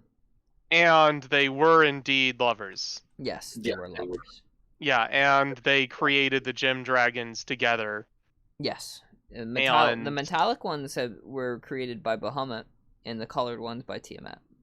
Yes. And somewhere along the line, myself and my siblings came along. It is my understanding that Tiamat is my mother, but that might not be true. There's been some shade put onto that. She was probably already gone by the time you guys were around. You would still know of her. And yes, Bahamut would refer to him as your mother, because he still deeply loves her. Yeah, I mean, I would know that. That's why, like, him giving the mace is such a big, like, really weird to me. Yeah. Like, would he even have that still? There's a reason for that, and it will be weaved in. But yes. So for background story, lore-wise, it's not as simple as other gods came, killed dragons, Tiamat angry. It was more of other drags came, Tiamat angry. Or other gods came. Okay, so the gods came in, and what did they do that angered her? Their existence. Oh, just their existence. Okay. I thought it was the power. I thought it was because they kind of created like a small power. Yes, they literally were trying to steal like the power from, like, we created this world. What do you have to, why are you here? Like, you have your own plane in the celestial planes. We've created this, leave us alone. And the response to that was, it's a free world. Yeah. And Tiamat said, well, then there's nothing stopping me from, you're right, it's a free world. There's nothing stopping me from destroying you. This is another point that I should make. It is my character's belief that all of the gods are siblings. Hence why I refer to other gods as my uncles. Siblings, yes. Yeah, so that is a belief that I have that I don't believe is true. It never been corrected though. It's never been corrected, so And Bahamut, in the presence of the other gods, if would even refer to you as like uncle, would be fine, and he wouldn't correct that. And the reasoning behind it in this world is Tiamat struck first, and in turn they wanted to banish all of the chromatic and reds, which is why your brethren got summoned to battle. Because they were taking up Tiamat's battle, and all Bahamut wanted was peace. Yeah, we didn't know that, by the way. Like, we were not told. No, that... I know. I'm not trying to paint you in a corner like you were viciously already evil from the start. Yeah, I'm telling this to them. We weren't told that Tiamat we knew Tiamat left, but we weren't told that the dragons were taking Tiamat's side. We were just told that they were rising up against the gods and that we needed to deal with it. Yes. That's what we were told. And the metallic dragons, very similar to Bahamut, were taking a neutral stance of trying to strive for peace. That problem, and there is a reason why you have miscommunication, and that's your Uncle Zahir. Zahir purposely kept the information confused on everyone's side, so it was a massacre. So there's forces at play that have moved things into motion, that have made it put multiple things against each other. Like, yes, Zahir specifically, and this is me speaking on just the thought, because I have no fucking clue what could be down in the future. Zahir definitely, with his manipulations, is weakening Bahamut's place. Because he's taken away his army, his two greatest champions, his sons, and now is definitely acting in strange ways. Yes, him, and he's using Bane's Conquest against him. That is my overarching god plot line, if you will, which is not the only plot line, so it's okay to reveal a little bit of that. But yes, for... Oh wait, is the material plane has been shattered in the same way though, right? Correct. And it was because of the I assume part of the war that was fought, not something like Tiamat just like re-rage did. Yeah, it was due to the battle that took place was so powerful and drastic that it shattered that. Yeah. Okay. But yes, so Tiamat was stricken from the record books, but she was not like banished or anything like that. And it's only because of Bahamut's Bahamut's how he acted when the gods were here. It was like, I don't want to rule anything. I don't care. You can have, this ruling, whatever council you want. Just leave the rest of my family alone, including my wife. Yeah. But the character specifically has only ever seen Tiamat once. Yes, that would make sense. Yeah. Only ever seen her once and never actually spoken to her, but has a very strong image of her. Yeah, and and now you have to stare at it every day. Yeah, the flail, right? No. Yeah, now I get to ponder curiously, why would my father give this to you? Why does he still have it? And why didn't he give it to one of his sons instead? Wait, so we're still a character. Have you seen me shift yet properly? I mean, I think I did it right before everything got changed. So I don't know if you actually remember it at all. No, probably not. Okay, yeah. So I mean, it's a proper question to have, but I feel like you're gonna have that answered, and you're probably gonna be even more confused, and probably I can see your character what the hell are you? How come about? So I initially made the mistake of thinking that you two are of a similar thing, and I know this is definitely, I can see this in Donar. The dragon stuff that you have going on is a direct result of my killing of several metallic dragons. Yes, it is very much your fault. And there is... Yeah, I don't know. Okay, so how much of any of that do you explain, or do you just leave all of this? This is just 100% out of character and none of it gets explained? I'd say most of that was explained. A lot of this is probably me explaining stuff I know. Okay, so you would tell us about Tiamat and stuff. Yeah, I would 100% tell you about Tiamat, because I have a very fond memory of Tiamat. I mean, his character already shouted at why do you have that, and why do you have... I'm like, what's a Tiamat? So, also to just finish off with the lore resides. So Tiamat is, she's in one of the high heaven realms, but she is not speaking to anybody. There's no council. She has not come out from eons at this point. She doesn't see Bahamut. She doesn't want to see Bahamut. She has shunned herself.